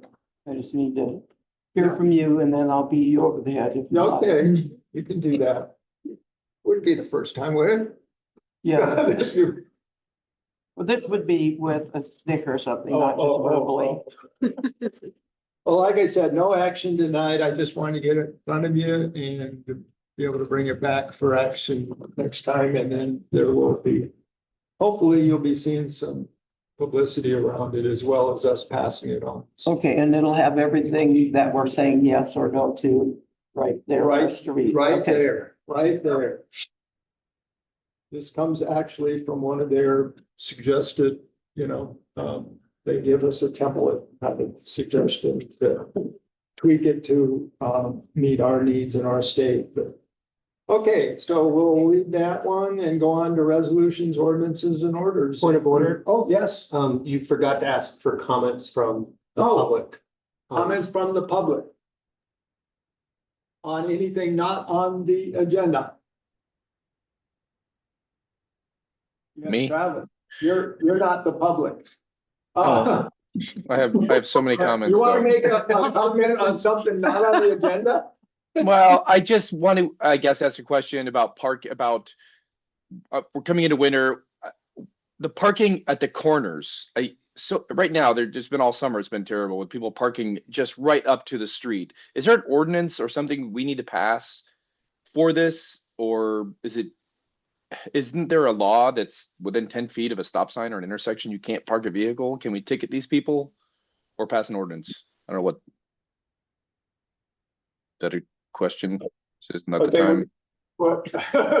We've got happening down here, so. I don't. We're not sure if it's an RCW or city code, but yes, there is. We can just get back to you with more info. We can get back to you. on Okay. that. All right. That's. We'll move on now. Resolution 2025. Thank you, Mayor. So I'm sure a lot of you have heard of PFAS. It stands for per and polyfluoroalkyl substances. It's a large group of human-made chemicals that are used in various industrial applications, such as firefighting foam, nonstick cookware, water repellent fabrics, stain-resistant treatments. These chemicals persist in the environment and in the human body, which has earned them the nickname of forever chemicals because they do not break down easily. One of the main pathways for PFAS getting into water systems is through aqueous film forming foam, which is firefighting foam. I'm sure Mike is familiar with using AFF. So this is an issue that is nationwide. There have been some class action settlements with two major manufacturers to date, 3M and DuPont, which has resulted in approximately $13.6 billion held in a fund to pay water districts for existing or future water filtration systems and other measures to mitigate PFAS contamination. The city of Leavenworth has been identified as a potential recipient of settlement funds. We were reached out by a law firm. Andy and I and our city attorney, Tom Grasstraw, met with them. And what we're asking the council to do is to approve and authorize the mayor to sign a contract for legal services for AFF PFAS litigation on a contingency basis. That means we won't pay anything out of pocket. They'll send us sampling kits. We'll sample our water sources and send them to a lab. Turns out it's the same lab that already does a lot of our water quality sampling already. If it is found that we have PFAS, then there's a chart that will tell us how much money we are due from these settlements. And that is litigation that this contract would allow these attorneys to do on our behalf. Of course, they'll take a fee, but there's nothing out of pocket for us. If you have any questions, I will try my best to answer them. So the settlement's been done. There's $13.6 And there are additional settlements that are in the courts right now. Do you have any idea how were we identified as the city of Leavenworth? I do My not, knowledge is not a lot of foam flowing. no, I do from not our know that, fire and department. I would personally be very surprised if they did find PFAS in our water supply, given the fact that it's up the icicle and wells on the Wenatchee. My town in Massachusetts where I lived, before I moved here, we were one of the first towns to be found, to test for and find PFAS in our wells. I was on the finance committee when we authorized a $4.5 million filtration system to remove PFAS from our water supply. That town was adjacent to an army base with an airport, so we were not surprised at all to find PFAS in our water supply there. Here, I would be surprised if we do find it. However, it's not going to cost us anything, and it's going to create a baseline for us. So if in 20 years we suspect something happened, if maybe that red stuff that they spray from firefighting planes is also a vector of PFAS. There could be other ways, other pathways for it to have leaked into our water supply. Any other questions? I had a question, but Travis has his hand up too. Oh, Travis? Oh, thanks, Shane. Yeah, I'm familiar with the list of 14,000 chemicals are on this PFAS list, by the way, right? 14,000 chemicals. So my question is, does this open up, if they do find some, does this open us up to any sort of responsibility of, you've been poisoning me, you've had that, this has been in my water in Leavenworth, does this open us up for anything like that? And to your point of Massachusetts, is this a system we'll have to put in place? If they do find chemicals, this will cost us $4 million. Yeah, that's all to be seen, Travis. What I do know is that the awards are relative to how much water you supply to how many residents. So it's a chart. It's a predefined amount that the settlement would provide to the city's water department. And I would say, Travis, the only thing worse would be to not find out and still keep poisoning. So that's the other side. I agree. I know it's I agree. I'm happy to add on to that too. We do have a PFAS monitoring requirement, so that is something that's already being done. We don't have detectable limits, but these are more sensitive tests. So in talking to the attorneys, there's a potential that if there is anything identified, it could be below the allowable limits, but still would allow us to participate in this class action lawsuit. Like Selby said, it just gives us more information, and then it doesn't have a financial limits to us if they don't find anything. And also, we learned if they did find it in let's say they found it in well 1, but they didn't find it in well 2 or 3, or they found it at the icicle, they didn't find it in the wells. They'll tell us what the PFAS levels are at the source, but then they will also tell us what the PFAS levels are in the final product that's delivered to your faucet, which could be lower than the acceptable limits through dilution. Is fluoride any part of any of this? I was just curious if you guys knew what kind of mechanism or criteria was defined that identified us as a potential recipient of these funds? No. I think they reached out to most local jurisdictions, Oh, okay. but so I don't remember the name of the company who's leading class action lawsuit, but they contacted a local law firm. So this is to JPSA and Wenatchee, who then contacted local municipalities. Okay, so there we're was- just one that there wasn't anything that like stood out to them that was like, oh, not we very think that you're a potential They're recipient. just on a list. Okay, thanks. And someone might have already said this too, but this is an opt-out class action lawsuit. So if we don't do any of this monitoring and it is identified that we do have PFAS, then we have already settled with them. So that's the other component too. Does that make sense? I have a contract question. Oh. So looking at the contract, if it is determined that we do have PFAS in our water, and we go through and there is a basic recovery that happens, the attorney's fees are us to pay 1/3 of the gross amount that we would have recovered, plus any costs and expenses in addition to that attorney fee off the top. So my question is, if all of this transpires and there is some sort of award recovery to the city, is there a potential we actually end up having to pay?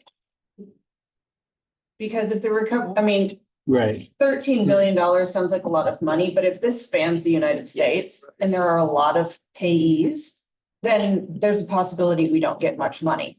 So say the award to us is only $30,000, they automatically get $10,000. They very easily could put in more than $20,000 worth of work into this. So that's my only question is, how does this really play out for us? Is there the potential of us still having to pay for this? That's a great question. I do not have an answer for you. That would be my only misgiving on this. I agree. The city attorney has looked at this. He plan, has. right? The city attorney was in the meeting. He's reviewed these documents. And I don't know if the specific question has been asked of our attorney, but from what it was presented is that this is, if they recover, the only thing they can get, the attorneys can get out of this is from the recoverable funds. There's nothing that falls back on us to Yeah, they're cover. taking it on contingent for sure, Yeah. but baked into the contract for the consent for contingency is the possibility that their bill is bigger than what we recover. Yeah. So we would end up getting no money out of the deal. Yeah, but And they have to would, pay.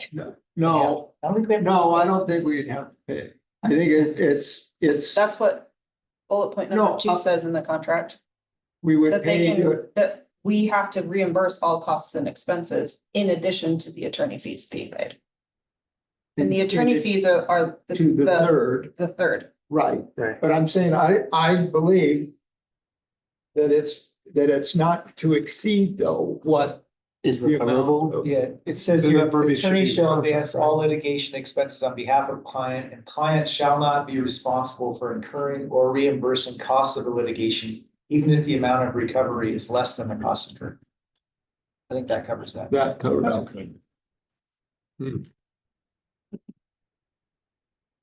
So. Worst case scenario, we don't get anything. But we know if we have it or not. I'd love to know if we have We know PFAS that's in our case water. Scenario, we don't have PFAS. Yeah. We don't get anything. That, Yeah. It'd be great to know whether or it'd not be we do. nice to have that baseline. Yeah. Yep. Livermore City Council moves to approve resolution 20-2025, authorizing legal services agreement for PFAS product liability litigation. Second. Second made by Shane, seconded by, see. Actually, Mike, I'll defer to Mr. Burrow. Okay, Mike. He got it. Okay, out. we'll put. I cut myself short when I Sure. heard. You said All stack. right. Any other questions? All those in favor, let me see your hand. Passes unanimously. Love the slow hand raise there, Travis. Yeah, right. Not too sure. Resolution 21, 2025, stealing stop sign placement policy. And Yeah, thank you, Mayor. So this is resolution 21-2025. We talked about this back in July of 2024, where I brought the stop sign placement policy that was current at that time to you. And we discussed some of the components that need to be updated, both procedural and technical components. So now that we have a city engineer, what I'm asking you to consider approving tonight is repealing the stop sign placement policy and instead just designating authority to the city engineer to do so. We actually have already had a few stop signs that have been reviewed by the city engineer. We have moved forward with those, but again, wanting to formalize the policy with you. And I'm here if you have questions. I have a question. Do we have a formal accessible policy for the public to know the criteria that's used to evaluate whether or not a stop sign is appropriate or not? That can also be beneficial for people just not randomly asking for them, but being able to like see what are the qualifications needed in order to warrant a stop sign? You can chime in, but essentially what Bradley's done is pulled together like a warrant that he's walked through the MUTCD process. And then has that memo documenting what he's looked at those locations. It's not like something that we're giving to the public for them to review, but more when Bradley receives a request, then he'll work through that process. Yeah, so the MUTCD is a federal document that literally goes in detail about what criteria what criteria you have to meet to receive a stop sign intersection. I mean, the first is no intersection control, then yield signs, then stop signs on two sides of the intersection, then four-way stops. And even between those steps, there's there's actions that you can take for additional signs and stuff. So literally there's criteria that you have to meet for each one to go to the next more rigid or more higher level of signage. That information is available globally. I mean, it's on the internet right now. Sure, I mean, certainly. where would somebody in our community easily find that information? I mean, if you type in MUTCD and Google, it'll pop right up, then you go to the, I think it's chapter 2, stop signs. But we don't have anything on our website that would generally direct people as far as I if they know. were curious about whether or not their intersection would qualify for a stop sign. As far as I know, there's nothing. Back several years, there was a public, there were several groups. What's that? And one of them was public safety. Have multiple conversations, okay. I heard Mike ask if this is a frequently asked question. Yes, could that get put on the frequently asked questions page as it's being developed, and we can link to the MUTCD? We could definitely do that. That was kind of where I was going, because this is a rather frequent conversation that we have, and if there's a place to direct people rather than constantly making requests of staff. And that information is just available for the public on our website, I think that would be hugely beneficial. I mean, I'd personally love to know what those qualifications are. Yeah, and again, they can look at that, but then at the end of the day, if there actually is a request, then obviously it'll. Sure. Right. Yeah. Right. The engineer is the one that interprets that. I think it also provides another level of transparency if we're removing a policy and just having the authority being placed in the city staff hands, that it would be great to know how those are equitably being evaluated, if that makes sense. Sure. When I first came on council, there were several committees that we were each assigned to, and one of them was the safety committee. Yeah. And it had all the directions about what qualifies for a stop sign and doesn't. I don't know if that paperwork is on astray or So that not. was the stop sign placement policy. There was, off memory, there was 6 components. One had to do with traffic volume, one had to do with recommendation of the public safety committee. One had to do with the Accidents. public safety liaison. Right. Accidents, I think one was public works director and there was a 6th one. So the issue that we were running into that we talked about last July was using that criteria. It was like 1 point for each if it was relevant. Yeah. And the issue was that it didn't look at specific technical components like we are now looking at. So I think I brought to your attention that we received a request to look at a stop sign on Ski Hill at the intersection with Evans. And with that policy, I think another one had to do with pedestrian traffic. So looking at that location, it would be a location that from that policy, we would recommend a stop sign. But I think, well, at least we can say, looking at that geometrically, that doesn't make any sense. It wouldn't be what we would recommend. So Sharon, that's kind of where that was coming from. Yeah. It's needing to shift from what we did have at that point to. Well, across the street from me, there's a stop sign and the tree branches completely hide it. Is that gonna change? Yeah, that's something that we address. Okay, As our good. crew works through vegetation removal. Yeah. It doesn't do much good, does it? No, it doesn't. And do any good. The Leavenworth City Council moves to approve resolution 21-2025, repealing stop sign placement policy and delegating authority of stop sign placement to city engineer. Second. Moved by Mike, seconded by Zeke. Any other questions? Seeing none, all those in favor, let me see your hands. And it passes unanimously. Resolution 22-2025, amending park policy, Andy. So we just brought the parks policy to you. We're bringing it back again with a small change. We had an incident at Lions Club Park where someone had abandoned items for a lengthy period. Our team went and collected those items, disposed of them, and then the person came back very upset that these were their items that they wanted to recover days later. So we want to have a formalized policy for our staff, but then also to share with the public and say we hold items for, we put in here 4 days, 96 hours. The purpose of that is to allow for long weekends, just to give time for people to then contact city staff during normal business hours to be able to recover their items. We don't want to hold on to them longer than that. We have had very unique things that get collected, like a cooler where someone was keeping what seemed like a pet rat. Oh. So a lot of various things that our team has collected, and so in the most recent incident, our team ended up going dumpster diving to recover as many of the items as they could. So again, we're just wanting a really clear policy for the full staff and the public. Yeah. Would it help to have a sign? And maybe there is one down there. It doesn't have to be huge, but with this, you know, for lost articles, a number to call, the city's number, and in, you know, 10 days, it's gone. And that's what we're wanting to do as the policy is currently written here, is that becomes the sign that we put in our city parks. It does reference the city hall phone number and those things, so it's clear to people how they can recover their lost item. Good. Yeah. I'm familiar with other policies from professionally, but I wasn't sure if it was a WAC or if it was City of Everett where I worked, policies that guide us, but have you checked to see, is this redundant? Is there already a Washington administrative code? I honestly haven't looked into that. It wasn't something I was anticipating through that didn't cross my mind. That, yeah, it could be from there. This was more just something that we were looking to formalize kind of what our staff was doing, but I'm happy to look into that and see. If Well, it's I mean, redundant as We've well. already done all the work to put it here. It's not gonna be that hard to do.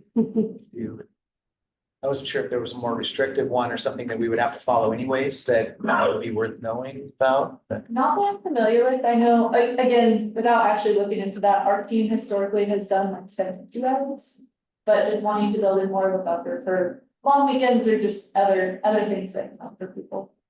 Quick Google, Mike, I find wax relative to state parks, Nothing. not for general municipal parks. Indy, The council moves to approve resolution 22, 2025, amending park policy, all city parks. Second. Moved by Z, seconded by Shane. Any other questions? I have a question. Okay. Andy, do you guys catalog lost and found items, or do you guys feel the need to catalog?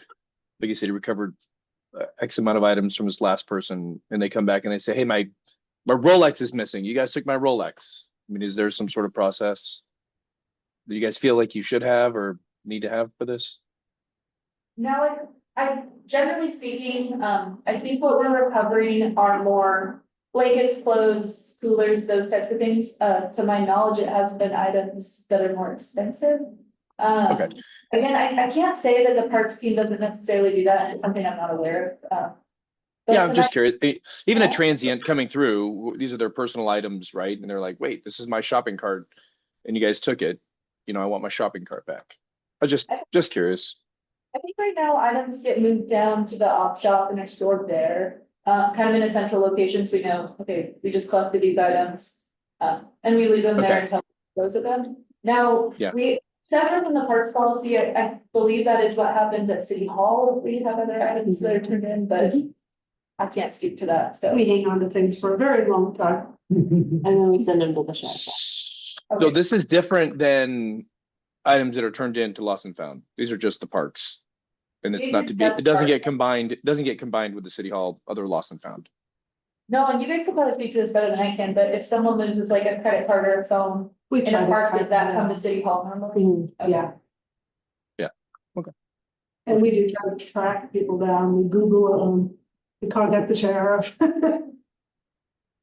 I lost 2 phones at Burning Man this past week. That's for another day. Yeah. So, all right. Someone have fun. Oh, boy. That's smart. You had a lot of excitement. Must have been a good time. Time to bring your hitchhiker back too.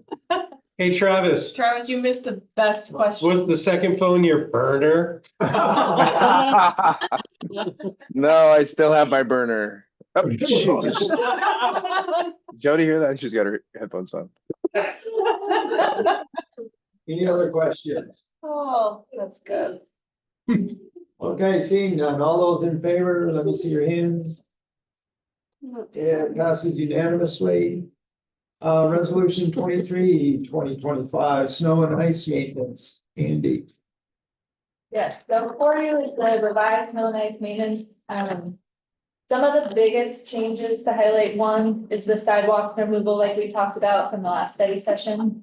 I did try to keep it quite vague, so it's just listed as priority number 2 for sidewalk is all of those non-ADA or non-highway routes that we are already doing. One of the other items, and honestly, I don't remember if I touched on this specifically in the write-up, but the previous policy had different thresholds for when snow removal, or sorry, when sidewalk snow and ice maintenance gets triggered versus roadway snow and ice maintenance. So we did make those the same, which is 3 inches. Previously, the sidewalk limit was 2 inches, the road was 3 inches, but that's not what was actually happening. We would either get called out or not get called out. Otherwise, it was more of a revision of the policy itself. A lot of the same language, but kind of a restructuring of the policy. So I was going to redline for you, but it was a bloody red mess and everything got changed. So those are kind of the items of substance. And in here, if you have any specific questions on that policy as well. On page 3 of the separate document that was sent out to us, under the heading prohibited snow placement, I just wanted to call out that that's not exactly what our code says. Because there are cases where you are allowed to put snow into the road, and I'm very personally grateful that that's an opportunity because of the way that our roads are. Some of our roads are in disrepair to a point where all the stormwater gets collected in front of a couple of key properties on an entire block. And so in some cases, that's the only option people have. When your berm gets waterlogged. So I guess my question is, should we just, I mean, prohibited isn't completely true. Is there a way that we can amend this so that it aligns with our code a little bit better? Yes, you're right, and I apologize. That was a mistake I made in here because I think that's something that we were wanting to move towards, but have not actually. Oh, I know. Yes, if you're good with the rest of the policy and want to amend the motion to include that, just good. I see people struggling sometimes with their completely waterlogged berms, and the only way is to get it melted in the street. Yeah. And I can't find what you. Like flinging it with a shovel? It's LMC section 1220.030. Oh, I thought you said it was on page 3 of the. It is. It's a reference to our code. Yeah, it's a reference to our code. And the reference is saying that it's just completely prohibited, which actually isn't what that code section says. You're right, it does still talk about it being broken up or even spread.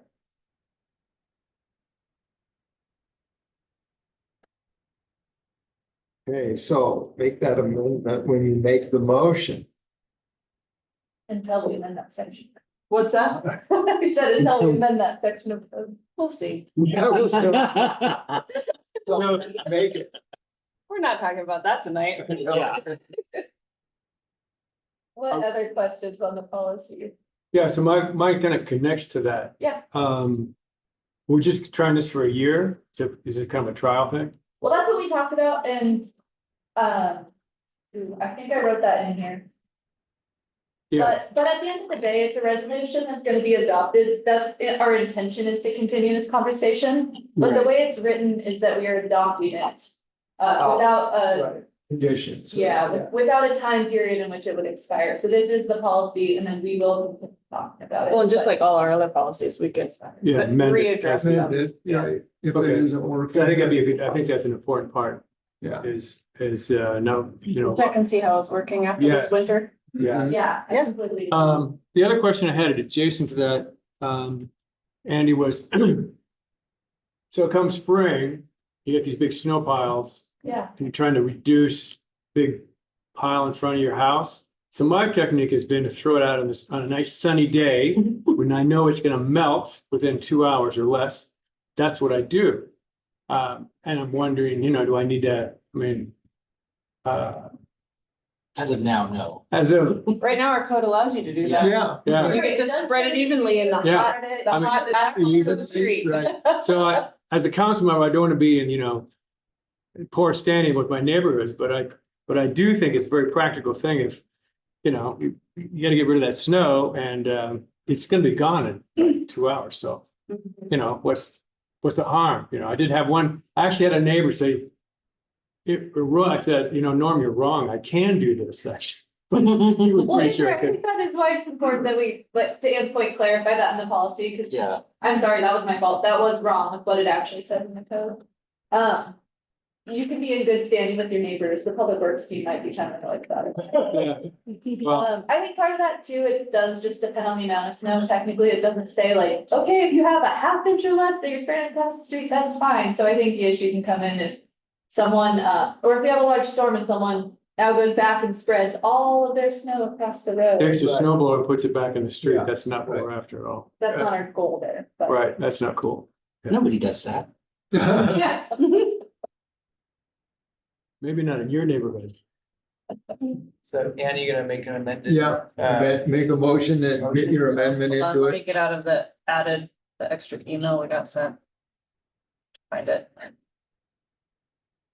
All right, hold on. Got two screens here because this is their email. The Leavenworth City Council moves to approve resolution 23-2025 snow and ice maintenance with the amendment to amend the reference under prohibited snow placement on page 3 of the proposed policy to mirror Leavenworth Municipal Code 12.20.030. Second. Nicely done. And seconded by Clint. Any other questions? Comments? Seeing none, all those in favor, let me see your hand. Passes unanimously. We're getting snow tomorrow, right? Yeah. All right. Oh, God, take it back. Yeah. My snowblower is buried and I'm not ready to It's use not it. even working yet. Selby. Thank you, Mayor, Council. So for the last couple of years, the city of Leavenworth has allowed Winton Manufacturing Compost Works to collect community compost in bear-resistant cans on city property as part of their community compost program. Winton was also the city was a recipient of a USDA food waste reduction grant, and we've been working with Winton and Waste Loop on the implementation of that grant. As part of that, Winton is buying metal containers to cover the compost bins. As part of this, we thought it prudent to, working with the city attorney, thought it prudent to formalize an agreement to allow Winton to have these on our city properties. So that is under tab 12. I've got Robette Schmidt here from Winton. If you did have a slide or something you wanted to show, yes? Oh, I just had a picture of the new. Oh, a picture of the Metro Store containers, which were also in the, should have been in the packet. Not in PowerPoint. That's not right? Is it in PowerPoint? Yeah. Oh, okay. So that's what they look like. We did review the design with the design review board, and they like the design, and it's key code access. So their paying community compost members will be provided a key code to access it. That will reduce the amount of contamination that we do see in these, especially the one here at City Hall. People walk by and dump all kinds of things in the compost bins. So that will prevent any contamination or non-compostable items going into these bins. So will this just replace what we have in the back? Yes. Yeah. And There. there will be one here, one at the Osborne, one at 14th Street outside the recycling center, and then we're gonna add another one at the rear of the Glacier parking lot, close to the alley. And so all of us that are members of this program will We'll just get get a key card to use that? It's a code. You'll get the code. Oh, just a code? Well, that's even better. Yes, yeah. And how long the key card? But I might forget the key code. Write it down on the card that you're gonna lose. Yeah. Just put it on your bucket. Yeah. Yeah, no, it's perfect. Write it in Sharpie right next to my name on the bucket. Yeah, there you go. Okay, so when I read this, I made up all kinds of things that I thought I read. So I just wanted to say, is this strictly all this paperwork just about that compost can? Yes. And nothing else, nothing to do with residents or a composting thing by a residence? This is an agreement to allow Witten to place these containers that you Okay. see on the screen on city property as part of the community compost program. As part of it, okay. Yeah. Because I was imagining it's gonna shut down and I'm gonna be forced to. No, that's the That's the next one. Okay, I can go yes now. Yeah. That's not this one, that's coming. All right, I entertain a motion. Leavenworth City Council moves to approve and authorize the mayor to sign an organic waste services agreement with Witten LLC to provide curbside yard waste pickup services within. No. What did I do? Oh, sorry, the compost agreement. Yeah. Sorry. Leavenworth City Council moves to approve and authorize the mayor to sign a property use agreement and permit for Witten to locate compost containers on city property for community use. Second. Moved by Brent, second by Ann. Any other questions on this particular one? Seeing none, all those in favor, let me see your hands. Passes unanimously. Now, the yard waste curbside pickup agreement, Selby. Thank you, Mayor. In February, the city council discussed and expressed support in entering into an agreement with Witten to provide curbside pickup of yard waste for residents within city limits. I remember this conversation. Winton would provide subscribers a 96-gallon barrel to put their yard waste, grass clippings, yard waste, not food waste, because that's a separate thing, into these bins, which will be picked up on a every other week basis. This is very similar to the agreement that the city has with waste management. We don't require people to contract with waste management. There are other places you can take your trash. If you choose to go to Dryden instead, to the transfer station, you can do that. So this, there was definitely some interest and support from the council when we presented this idea back in February. So Robert has based this contract off the one that we have, that city already has with waste management. It was reviewed by our city attorney. And again, this would allow residents to subscribe with Witten to have curbside pickup of yard waste. And how long will this run for? This is a 10-year contract. No, I mean, during the year. During the year. Robert, it's April. Another slide I wrote it on there, Oh. so I can't remember everything. It's April, I think it's April, And or then October. it's April, through- no, it's May through September bi-weekly. Okay. And then April weekly Oh, and October weekly. okay. Because And of it yard also cleanups. includes a January Christmas tree pickup in the first week of January. Oh, okay, nice. Cool. Would this eliminate yard waste drop off at our recycling center? That is a discussion to have at a later date. It was the second slide in there. Just a second, I messed this all up. I'm not having a very good computer day today. This doesn't necessarily preclude collecting yard waste at the transfer station. But that's this is staff's the one I'm talking hope, about. right? This is the That one you're- This would eliminate yard waste drop off? Sure. Yeah, and there's rationale behind that. The entirety of the recycling center is funded by the Garbage Enterprise Fund. There are no residents that are on the Garbage Enterprise Fund. Well, there are multifamily, but our Garbage Enterprise Fund services our commercial accounts and our multifamily accounts. So the entire site recycling center is funded by that enterprise fund.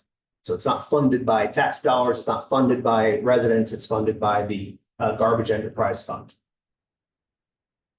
So this would allow. So I think, I mean, I'm gonna go a little further than Selby was willing to go and say, yeah, I think the long range intention would be to close it down there, because quite frankly, we know that gets used by outside people. And we're paying the dump fees to haul that to Witten, even though there are people using that and dumping things that aren't citizens. So if the citizens Don't we manage themselves. it though? How come we're not asking people? We do, and this year we did start asking people to show us a driver's license. Yeah. We put up a large sign with a map. It's a special needs gentleman who is the recycling attendant with a work helper. Shadow, yeah. It's not been consistent. The really nice female that assists the special needs gentleman, is from Waste Loop. No, not anymore. Oh, she was last week when I was there. Oh. So my understanding is he's a special needs individual who lives in Wenatchee. And she works for the facility that he resides in as his job coach. Oh, there was someone with a waist loop t-shirt on when I They was might there. wear a waistcoat t-shirt because our contract to operate the recycling center is with Wasteland. Gotcha. Yeah, there's no questions being asked. And he comes up on the bus and then. No, I think it's great. It's a Yeah. great job for him. Absolutely. That's not my complaint. It's just that we're actually not regulating it. Right. So I think that some of those concerns could just be through compliance. Yeah. Locally, it's just making sure that it's only city limit people that are using it. That's what you have to do. I don't know if that's still going on. See, my experience has been, I've been checked. Yeah. All right. Even though, and especially not lately, probably for the last 2 weeks, but before that I was checked on a regular basis. Until they got to know who I was, and then Ariana just gave me a pass. But I think the deal is what we're thinking about tonight is something that's just up to individual residences to buy into, right? Okay, because I think before we go to closing that thing down, we need to have a very open-ended discussion with the community on what our situation is, so that we just take it away and they don't know what's going on. That's my concern. So, yeah, this I can see where we're headed. I mean, Well, and that's just why I asked, because I know that it's a larger conversation versus just the conversation about adding curbside service. yeah, My understanding is that Waste Loop is in the process of shuttering and passing on programs to Sustainable NCW. I did reach out to Ariana and she said, we're good through the end of this year, which is what our contract is good for the operation of the recycling center. So if Waste Loop is no longer around for us to contract with to operate the recycling center, not quite sure what we're gonna do to fill that gap. right. I just feel like if we decide, because I can see I get your justification, it's pretty solid.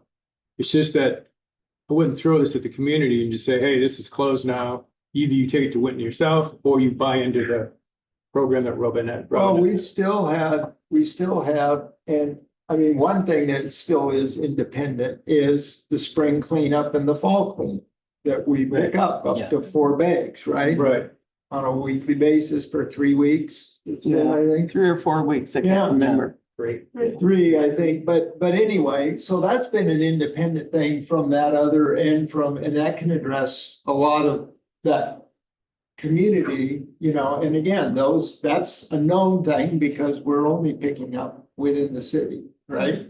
So that's, you don't run into that same problem and I know, it would just take compliance, but I also know that it hasn't always up to now. followed up. So, I mean, there's a lot, I've witnessed landscapers in the spring that are from outside of city limits bringing in kinds of stuff. They're pretty obvious. Yeah, well, they are, but they were getting away with it. I mean. Yeah, there was one there when I was driving off last week. But anyway. So this doesn't have to do with the agreement, which I'm supportive, but I just think, if I'm not correct, we will have no other options then, because we can't take it down to the transfer station. We don't have the option down on East Leavenworth Icicle anymore. Right. That's So gone. I just want to be careful that we don't pigeonhole our community into you having one option for your yard waste. And besides the periodic, special pickups that we've offered. But if this other option goes away, then our citizens have no option for disposing of their yard waste legally, except for through Winton. Or driving up into the mountains and hucking out on. That's in the absence of an option, people will do used to do that. what they'll do, right? Yeah, and we want to keep it out of the regular waste stream. Yeah. Right. So it's justified for further discussion on how we've kind of settled this out. Right. Okay. When I pitched the idea of closing the recycling center back in February, I was told, let's do yard waste pickup first and then we'll have a conversation. So that's Do you the remember order I'm that? taking. Yep. Yeah. Yeah, that was great. Leavenworth City Council moves to approve and authorize the mayor to sign an organic waste services agreement with Winton LLC to provide curbside yard waste pickup services within city limits. Second. Moved by Mike, seconded by Ann. Other questions? I have a question for Robert. Okay. Under the price scheme that you have there. What does the 2095 billed quarterly at 6285 mean? How does that break out? So it's $29.95 a month, billed quarterly, which would be a bill of $62.85 Every 3 months. every 3 months. For senior citizens inside the contract, there is a discount of 25%. For any, I forget what the age limit is or when you are allowed to use that. And then with that contract, it also includes the weird computer screen up there was a demo, but we are investing in a software program to have a customer portal. And all bins that will be used in this services will be brown in color so that they're easily differentiable from the green old City of Leavenworth, which I wanted to use, but we didn't want to have waste management removed those. So in order to comply and to get people to use different color bins and easily recognize which one is for yard waste, it will be brown. Great. And it's possible for neighbors to go in together on this. That's an idea. You can put whatever into it, so, yeah. Yard waste. Yeah. Yard waste, yeah. It would be up to that customer, that co-op customer, to one person would sign up. And I wouldn't know if your neighbor is using it. Yeah. In all Right. honesty, it'd be no different than waste management. Currently, if you don't use city services, you can take a stride to transfer station. You can also take all of your recycling to stride transfer. So with this program, you would have curbside yard waste if you couldn't take it to the city, because the city was closed because it was an off day, say a Thursday, you are always able to come and bring it to us as well. So. Great. My question is, does this fee include those of us who are composting? Or is that a separate? So, this would be separate. There could be, in the grace of my heart, I'm just kidding. There might be a reduction if you're community composter to get some money off of that if you're signed up for both programs. You can't commingle them. No, Right. I wasn't talking about Yeah. commingling. I'm Yeah. talking about whether the fee was covering both services or one. And it's not, and it's prorated through the year too, so there is some. We're expecting people to sign up and stay signed up, but say you sign up and it's prorated through those months that are not being picked up and you cancel, then it puts us into a position of not receiving the actual cost of the service because it's been prorated. So you're not charging on basis of pickup, you're charging on the basis of a month regardless of pickup. Correct, that's been prorated for the year. Yeah. So there are in the contract, November, December, January, February, that have no.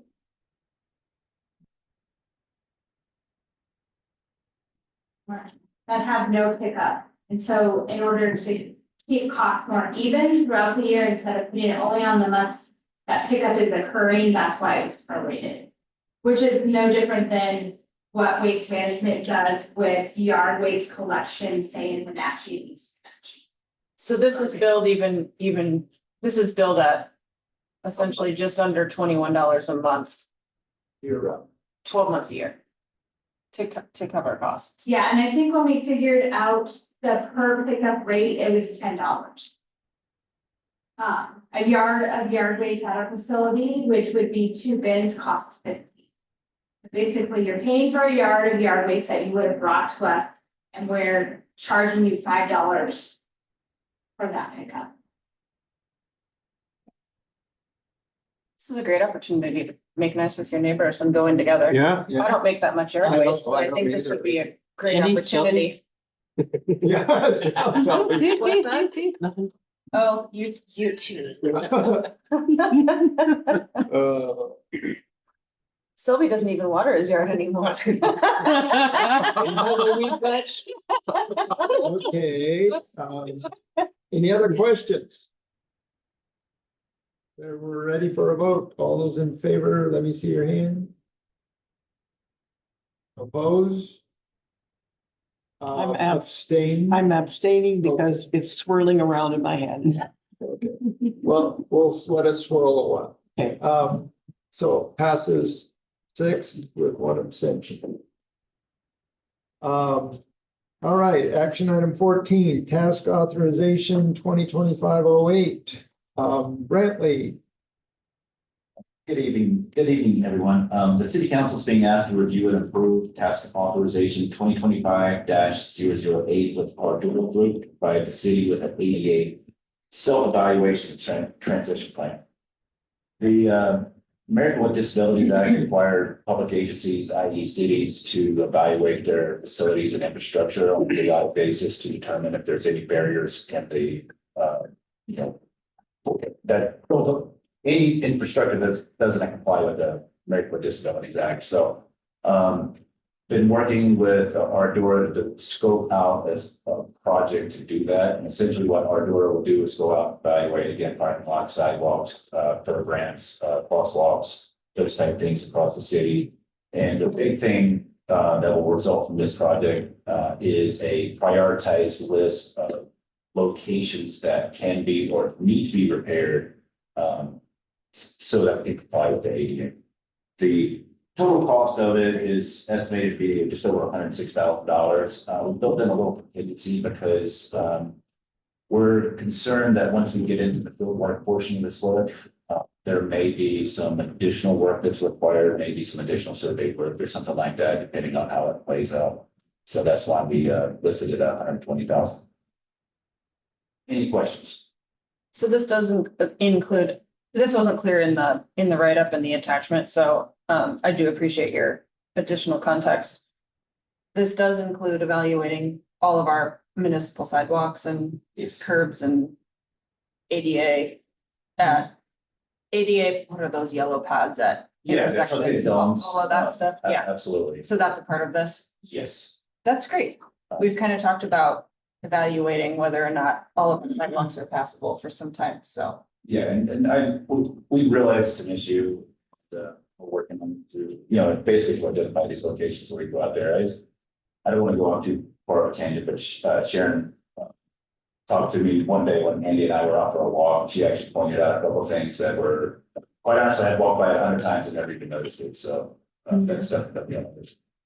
I just wondered if, shouldn't you find a couple of handicapped folks that will go around with you because they know what they need? So public outreach will be a part of this. Okay. Yeah. But ADA has very specific standards we're gonna meet anyways. Right. Well, they do, but still, And Brian Gray, they're not always good. Brian Gray, who's Brian our Gray, chair, yeah, yeah. he's gone out with me and he's gone out with our building official. So I would think that Brian would have a lot of impact or feedback on this. He does, but don't forget the elderly people. I'm talking the older people. Brian isn't quite there yet.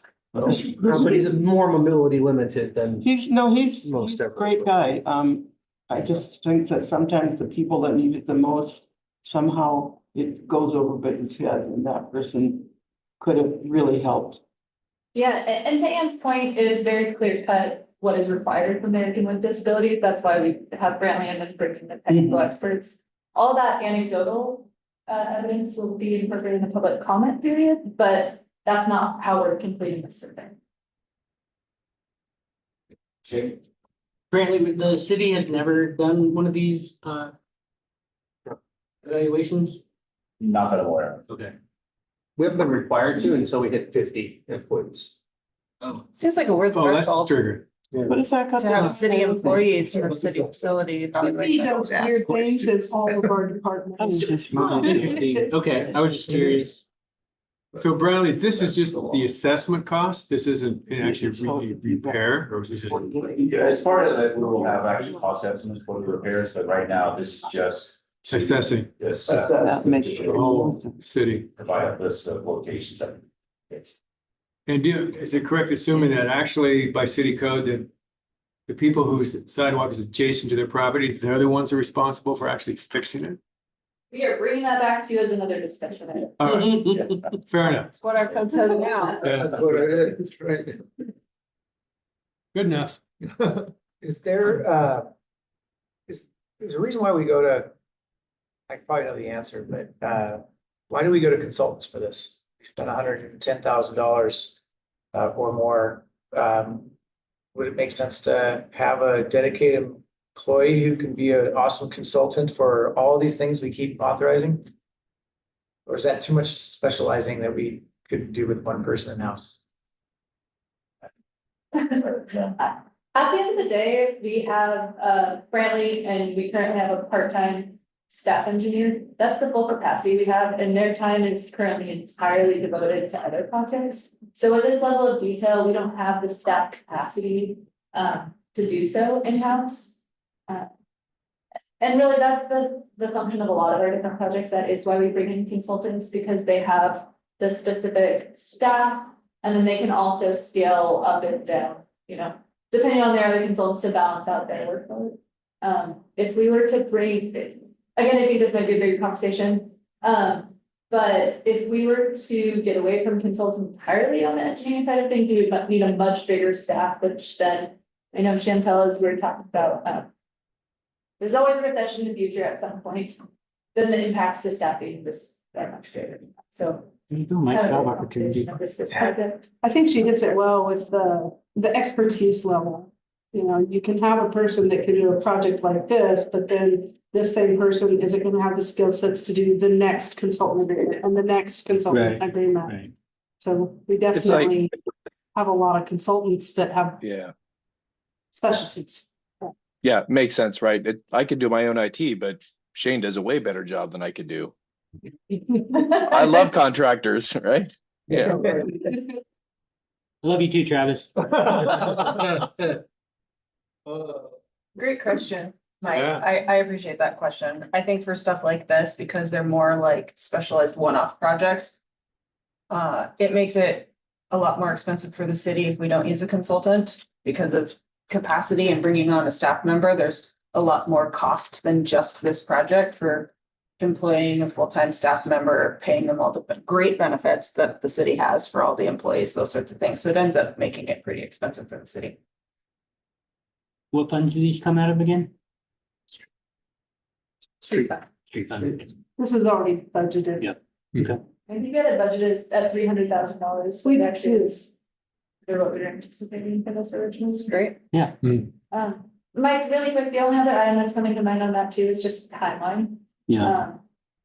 Which obviously you understand that, but that's the other piece that comes to mind too, is in order for us to move forward with these projects in like a remotely reasonable amount of time, like sure, we could say that that's gonna be Brantley and his team's priority, but they have a whole lot of other competing priorities as well. Yeah. Can hotel motel tax, come into any of this? Not for this, but there may be specific projects, for example, if it's ADA components in the downtown core that we could look at doing that, but holistically, this is more about the transportation network, not about the downtown core. And just to point out, the street fund is partially funded by retail sales tax, which is a lot of visitors. And then the other portion is the transportation benefit tax that gets transferred into the street fund, which also is retail sales tax. So a bulk of this is actually being covered mostly by tourists. By what? By tourists. By the sales tax. That's helpful. Entertain a motion. Leavenworth City Council moves to approve and authorize the mayor to execute a task authorization with the Dura Group in an amount not to exceed $120,000. Second. Moved by Shane, seconded by Ann. Any other questions? Seeing none, all those in favor, let me see your hands. This one passes unanimously. And the last action item, also Brantley, a professional services agreement with RH2 Engineering. Yeah, I'm good at swimming. Yeah. I think, you know, you're gonna always have that quote about, you give me enough money, I can do anything. That's right. Excuse me. The city council is being asked to review and approve a professional service agreement with RH2 Engineering to prepare and update the city's general sewer and wastewater facility plan. So the Department of Ecology requires us to update our general sewer plan every 10 years, and the last general sewer plan was completed in 2017. So that, yeah, this is a requirement. A big part of this plan is to look at the next 20 years for the city. What kind of projects do we need to address as far as the wastewater treatment plan? What kind of growth are we going to foresee in the city? What kind of challenges are we going to experience? And address those in a plan so that we can actually, again, start developing a list of projects with associated cost information with them. This one is going to be about $336,000. It's going to take just over a year to complete. So we're thinking of something roughly in December 2026, January 2027 timeframe. Just in time. Yeah. It was Green Osborne that was our main consultant for the upgrades to the treatment plant, correct? Ferrella. Okay, sorry, we have so many consultants. Everyone else's point earlier tonight. So my question is, how come we're not using them? Because they're so familiar with our treatment plant already. Yeah, so I just knew it wasn't RH2. I didn't remember who it actually was. well, you're partially reached to not as part of the general sewer plan, but if you remember, Juno last year presented on the capacity analysis that they did. So again, I think we said at the time that was like a very high level preliminary capacity analysis just to see where we're at. This will have a much more detailed capacity analysis. To answer your question, Ian, there are a lot of components that factor to this. One, they did not submit a SOQ for this project. But in addition to that, we go through a full selection process and we look at who's the most qualified. So RH2 was determined to be the most qualified through the full RFP process or statement of qualifications and through the interview process. And Bradley can chime in on this too, but I think we feel pretty confident in their expertise specifically on the phosphorus component that we've all talked about at our wastewater treatment plant. They worked on Shaston, Dryden, and Kashmir that also have the same discharge limits to the Wenatchee River with phosphorus, which is unique and is a challenge that we face at our plant as well. So yeah, during the interviews, RH2 did an amazing job. I mean, they really understood our challenges, and honestly, I think they understand that wastewater treatment plant as well as we do. And a lot of the other firms that we interviewed, they just didn't seem to grasp the challenges that we face, especially as a small city. You know what, small town, but big city. Big city problem. Big city problem. And that was something that definitely RH2 brought to the forefront. My comments were not a slight towards RH2. I work with RH2 a lot and they're a great firm. I just should remember that previously we had a case to that. Yeah, we were kind of surprised they didn't submit. And truly, we kind of go on a tangent, but we do like to reevaluate all consultants, whether or not they know our systems, because we do want the people who are the most qualified for that specific task. Question I'd have, I guess, is when do they start? You never got starting date? As soon as we have approval. So we haven't Obviously- approved anything yet. Well, So what if we, after tonight, assuming it gets approval, and then we have to get approval from the Department of Ecology, because they have to review it, and I don't know that we've received comments back from them yet, but it's, as soon as possible, we're gonna start moving forward with this kind of. Okay. Since the Department of Ecology moves pretty slowly on approvals, is there a set timeline or schedule that RH2 has in mind from start of work to completion? Like, if ecology takes a lot longer than you anticipate, are they going to have enough time by the end of next year to complete this? In general, yes, we think we have a solid schedule for by December 2026. There's a couple field elements that we have to do as part of this that, again, right now I don't foresee any issues with that, but it's possible. Is the end of next year the deadline, or can it be into 2027 that we finish this, or like when's the? It's, well, I think the actual grant now will expire June of 20. What year is it? 27, I think is what we said, it extended. Okay, so we have until June. But of this 23rd. contract is only through the end of next year. So, I only asked because this contract is only through the end of next year, so I was just curious. And I know that there can be an extension of the term, so.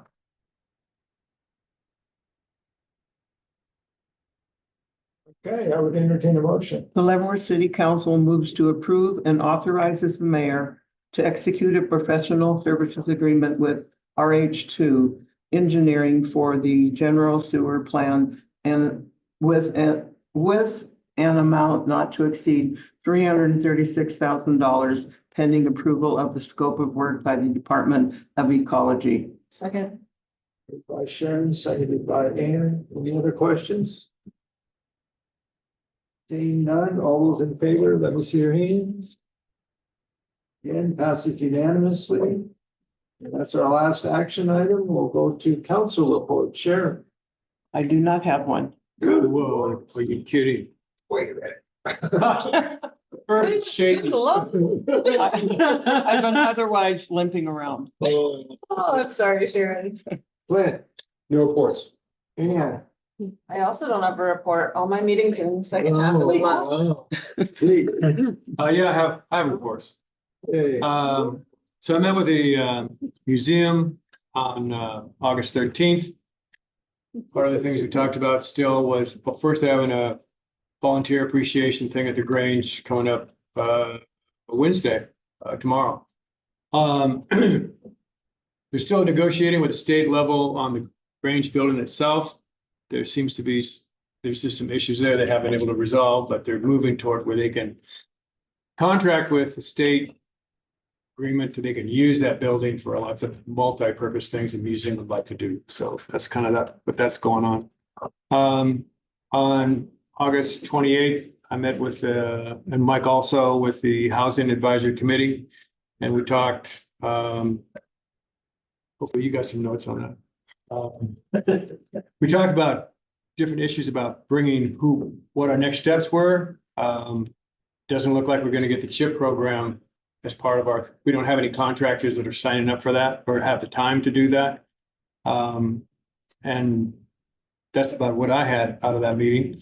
I went to the downtown meeting on the 26th of August. And we talked, there was I don't like the members, I went to it, but that's about it. So depend on Selby for that. The last thing I went to for, besides the block party, et cetera, was we met today on the river recreation stakeholders, which was a very valuable 2 hours. There was at least 20 members here in person and about 5 more on the screen. And we talked about all the issues that are dealing with the river. Well spent time. We came up with issues on shuttles, came up with ideas to kind of alleviate some of the congestion. And they have a core group that meets much more often than this group, but there was there's a real synergy there. I felt that they've continued to make progress, and that's my report. Surprised you guys didn't mention the amazing council retreat that we had. That was a given. They saved it for you. Unfortunately, I missed the community block party on the 21st of August. I was sick. I did show up willing to help, but I was sent home by Kara. It was like, yeah, if you're sick, don't be here. So I went home. Why did you even come? You wanted pizza. It's because I'm a shower upper. Yeah. But yeah, I was really impressed with Una, the facilitator at the council retreat, and how she structured the meeting. Like Sharon said at the end of the retreat, I mean, I feel like as a council as a whole, like I felt we were pretty aligned with our goals and what we want to see, flourish in the community, and that made me really happy. I don't know if the council or staff has been made aware, but UVAB decided to cancel the Splash Bash this year due to lack of volunteers and just the timing of the event. So they did not collect the $1,800 that we had allocated for hosting, for them hosting that. Yeah, they just, the group felt that the splash batch kind of works more, it works well at the beginning of the year, kind of like the, starting the summer, party for, for the community. So it was We had some struggles getting up. the yeah, pool open. we had some struggles with the pool. So they hope to, host a splash bash next year. But I was a little disappointed that we couldn't make that happen this year. And that's the end of my report. All right, Mike. I agree with you on the retreat. I thought that was excellent. It was really nice to kind of get away from business and just kind of talk about the goals and the focus, and it was nice to see we were all heading in the right direction.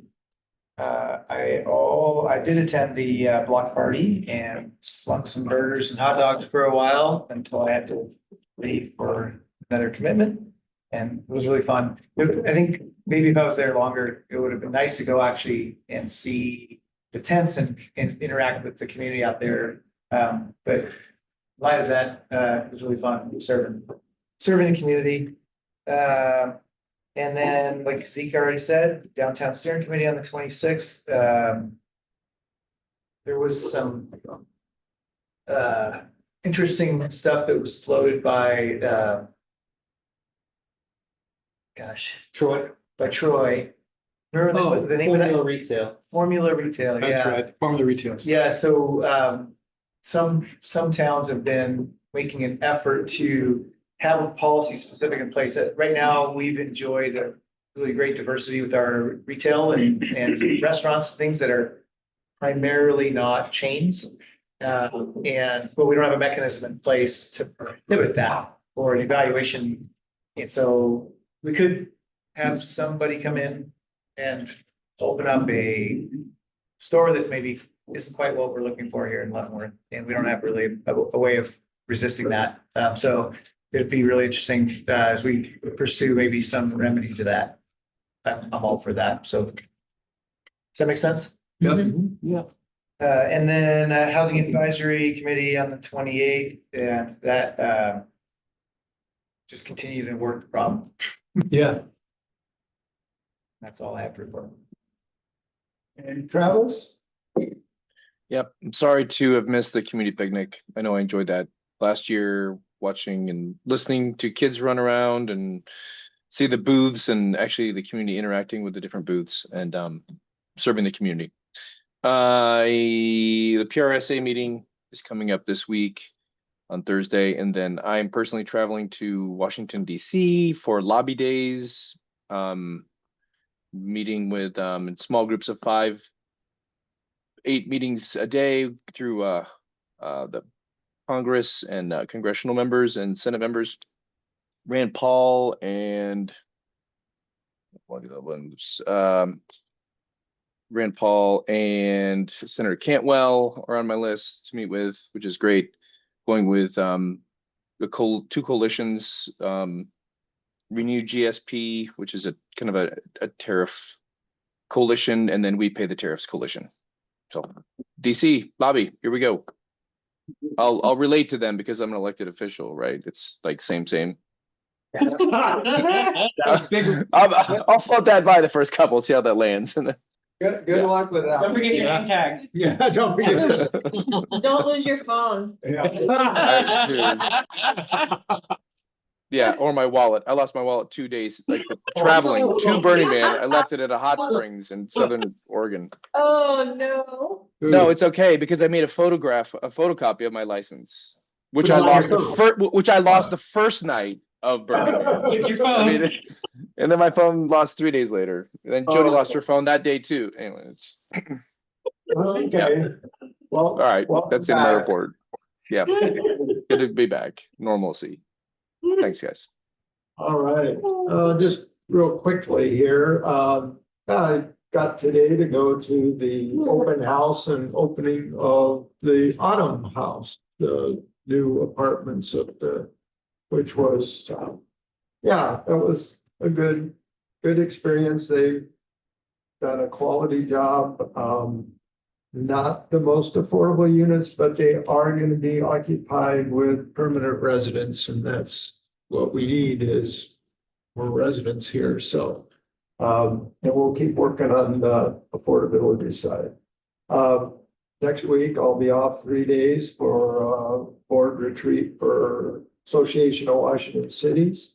And looking at, again, next year's legislative, although it's a short session, so we'll see how much, how complicated the issues will be.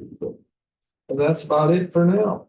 Sully. Thanks, Mayor. Yeah, I want to thank everybody for coming and participating in the retreat.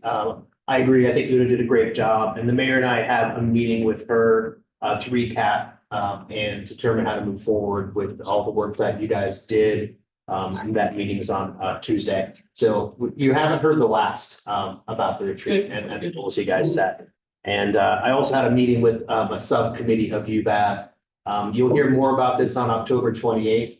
I was going to give you an update on the Osborne project today, but I allowed Marco's ice rink discussion to take place instead, because that was the only thing that I could see to give him time to talk before the council. So there will be an update on October 28th, and you'll be hearing from both myself and UVAB at that date about Osborne and their desire to have an indoor pool and community center and library located at the Osborne. So that'll be coming up on October 28th. Want to remind folks, council members, I'm available to meet with you one-on-one. I've been saying this for as long as I've been here. Not many people take me up on it, except Shane, who likes to teach me how to play golf. And Ann and I will occasionally go out for wine, but yeah, I'm here if anybody wants to meet up one-on-one with me. And also a request of council to remember that all work is directed by me through staff. You guys set policy, we do operations. If you see something that you would like to see addressed, please don't reach out to field staff directly. Or if you do know someone who's the right person to approach, please copy the department head and myself if you are interacting with any field staff about anything you might see out and about in the city. So thank you. Also, I will be we'll be doing training tomorrow. It's an update for our Managing with Mind and Heart through Nash Consulting. We'll be doing that a day-long training tomorrow with supervisors. And as soon as that training is over, I'm heading out and I'm attending my nephew's wedding in Iowa. So I'll be gone through the weekend. Right. Chantel. Thank you, Mayor. On your agenda tonight, you'll notice the July 2025 finance report that would normally have come to you at your last meeting, but we had the retreat instead. So just a heads up, you get 2 this month. So next meeting, you'll have that one. I do want to note with that, for the last couple of months, I've been reporting that lot revenues were down, street revenues were up. So overall, we were fine. But the reality is there's been a mistake that we've caught from the software. And it's related to folks that use the phone or the text apps. Oh, interesting. So all that money's been hitting the street lines instead of the individual lots ever since that mistake started. So the developers of the software are working on that. I really hope that we get the corrections, and then Deputy Treasurer Shirley McLaughlin will make those adjustments. So it's just all being grouped together rather than disseminating to the various different lots and stuff. Yeah, yeah. We're not losing the money. It's just not landing on the right line item, which was throwing me off because every month I was looking at it going, gosh, why is lot revenue down? But street revenue, like, is everybody just parking on the street now? It wasn't making sense. So yeah, hopefully we'll get that fixed. September is the kickoff for the mid-biennium budget process. So the management team started with that discussion just last week. We're going to start working on our PowerPoint presentations. So at the next meeting, you'll see the motion that's setting the public hearing. The public hearing itself won't be until the end of October. And last but not least, the pool fund. Yay, another month, no loan yet. We landed at just over $18,000 at the end of this month. But I do know that with the September payroll on September 5th for August, we are definitely going to go in the hole in September. So I will make that interfund loan. I'll probably need it through October until I can start getting property taxes, the rest of the taxes in for this year that they did collect or will collect in October. So maybe October, November, but definitely gonna have to do the loan before year end. If all goes well, perhaps we'll end the year with zero. So I'll borrow it and I'll put it back, borrow it and put it back, but we'll just have to kind of play it out and see how things go. All right, Maggie. All right, I'll be quick. Thank you, Mayor. I wanted to quickly point out agenda item 6, the mayoral appointment of Amanda. I'm gonna butcher your last name. Powell. I always want to say it the wrong way. She has been appointed as our next PC member to fill that vacancy that we've had for a while. Super excited to have her. She's an active member of the community. So thank you, Amanda, for stepping up, and thank you, Mayor, for this appointment. And thank you, council, for helping. I wanted to acknowledge Aiden Coker in my group. He obtained his ICC permit technician certification just 2 weeks ago. It's a test you have to take. It requires knowledge of you have to have 4 different books. It's that you study. It's a big deal. So I wanted to acknowledge that and let you guys know that he did pass and he is now certified. I was fortunate to attend the Washington State Planning Directors Conference at Campbell's last week for Wednesday through Friday. It was probably the best conference I've ever been to. So I am so appreciative that I got to go. I didn't get to stay up there, but I did get to meet some great planning directors across the state and have built some new connections and learned a lot. So that was really cool. I did also attend the grand opening of the Autumn House Apartments today. There's currently 4 of the buildings that are open for temporary occupancy for rentals, 5 including the clubhouse. We're seeing a lot more interest in cottage housing and unit lot subdivision right now. I'm working with 2 folks on 2 different projects right now. They haven't come in yet, but are getting close. So that's exciting to see that those codes that you have passed are showing some hope in some growth there. That's cool. We did issue the building permit for Upper Valley Men for the duplex last week. So they will be breaking ground this fall. And that's super exciting. Do I have anything? Oh, and our consultants got a ton of great feedback from the barbecue, and they're working on compiling that all together so that we can address that with the comp plan update. And they got great feedback on the visioning statement that they had proposed and are working on rewriting that to address some of the public comments there is. So that's all I have. Thank you. All right, Indy. Yeah, I just have a couple of quick items. We have a utility maintenance worker position vacancy, so we're currently working through the hiring process for that position due to retirement. And then just a couple items to prepare you for on our next meeting. We have another 80 minutes that are allocated for the utility rate study, so be ready for another very long detailed conversation about that. Yahoo! Okay, calm down. Now I'm just worried, Ann. Are you providing alcohol? Yeah. After, not. And then the Glacier parking lot, we have a maintenance agreement with Leap that will be coming your way as well. So just as a reminder, Leap contributed to pay for a driver's restroom that's part of that building. That's just detailing the agreement for the long-term maintenance of that building. And then we also have arranged with them for city staff to be completing the cleaning and the stocking on their side. So that'll have a annual fee that they pay us for those services. So I don't know if I've really updated you that that'll be coming your way, so look out for that in your packet. And then the last item, Maggie touched on Leavenworth Pass. But we did receive in draft form the right-of-way dedication paper for that, so we'll be reviewing. But we are working on a supplemental development agreement, which will really just cover once that right-of-way has been dedicated to the city, giving back a temporary construction easement for them to finish out some of the work in that area after they've already finished everything that was required in the initial development agreement. The purpose of this is to have more teeth on them to actually finish out some of these remaining items even after we accept the right-of-way dedication. where, as Maggie said, they have temp occupancy status. And this will really dictate what's necessary for them to get temp occupancy of the last structures. And then also final occupancy, so that way we have teeth in the process. I think that's all I have. Okay, Brantley, you got anything? Just a few comments. We received a lot of really good community feedback during the block party for multiple park projects, including Front Street, Safe Streets, and the future parking garage. There were some very, really insightful comments that we actually have collected, and we'll be incorporating those comments into the projects at some point in the future.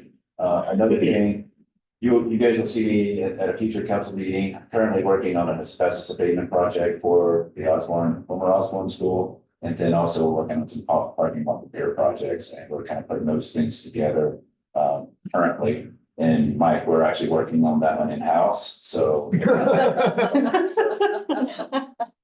So kind of in the early stages of those projects, so we will be, coming back in front of you guys again. And one other thing, Travis had a question earlier, I believe it was, on parking distance away from stop signs. And I didn't know that off the top of my head, but it is, the RCW says 30 feet and the Leavenworth code actually says 15 feet, so.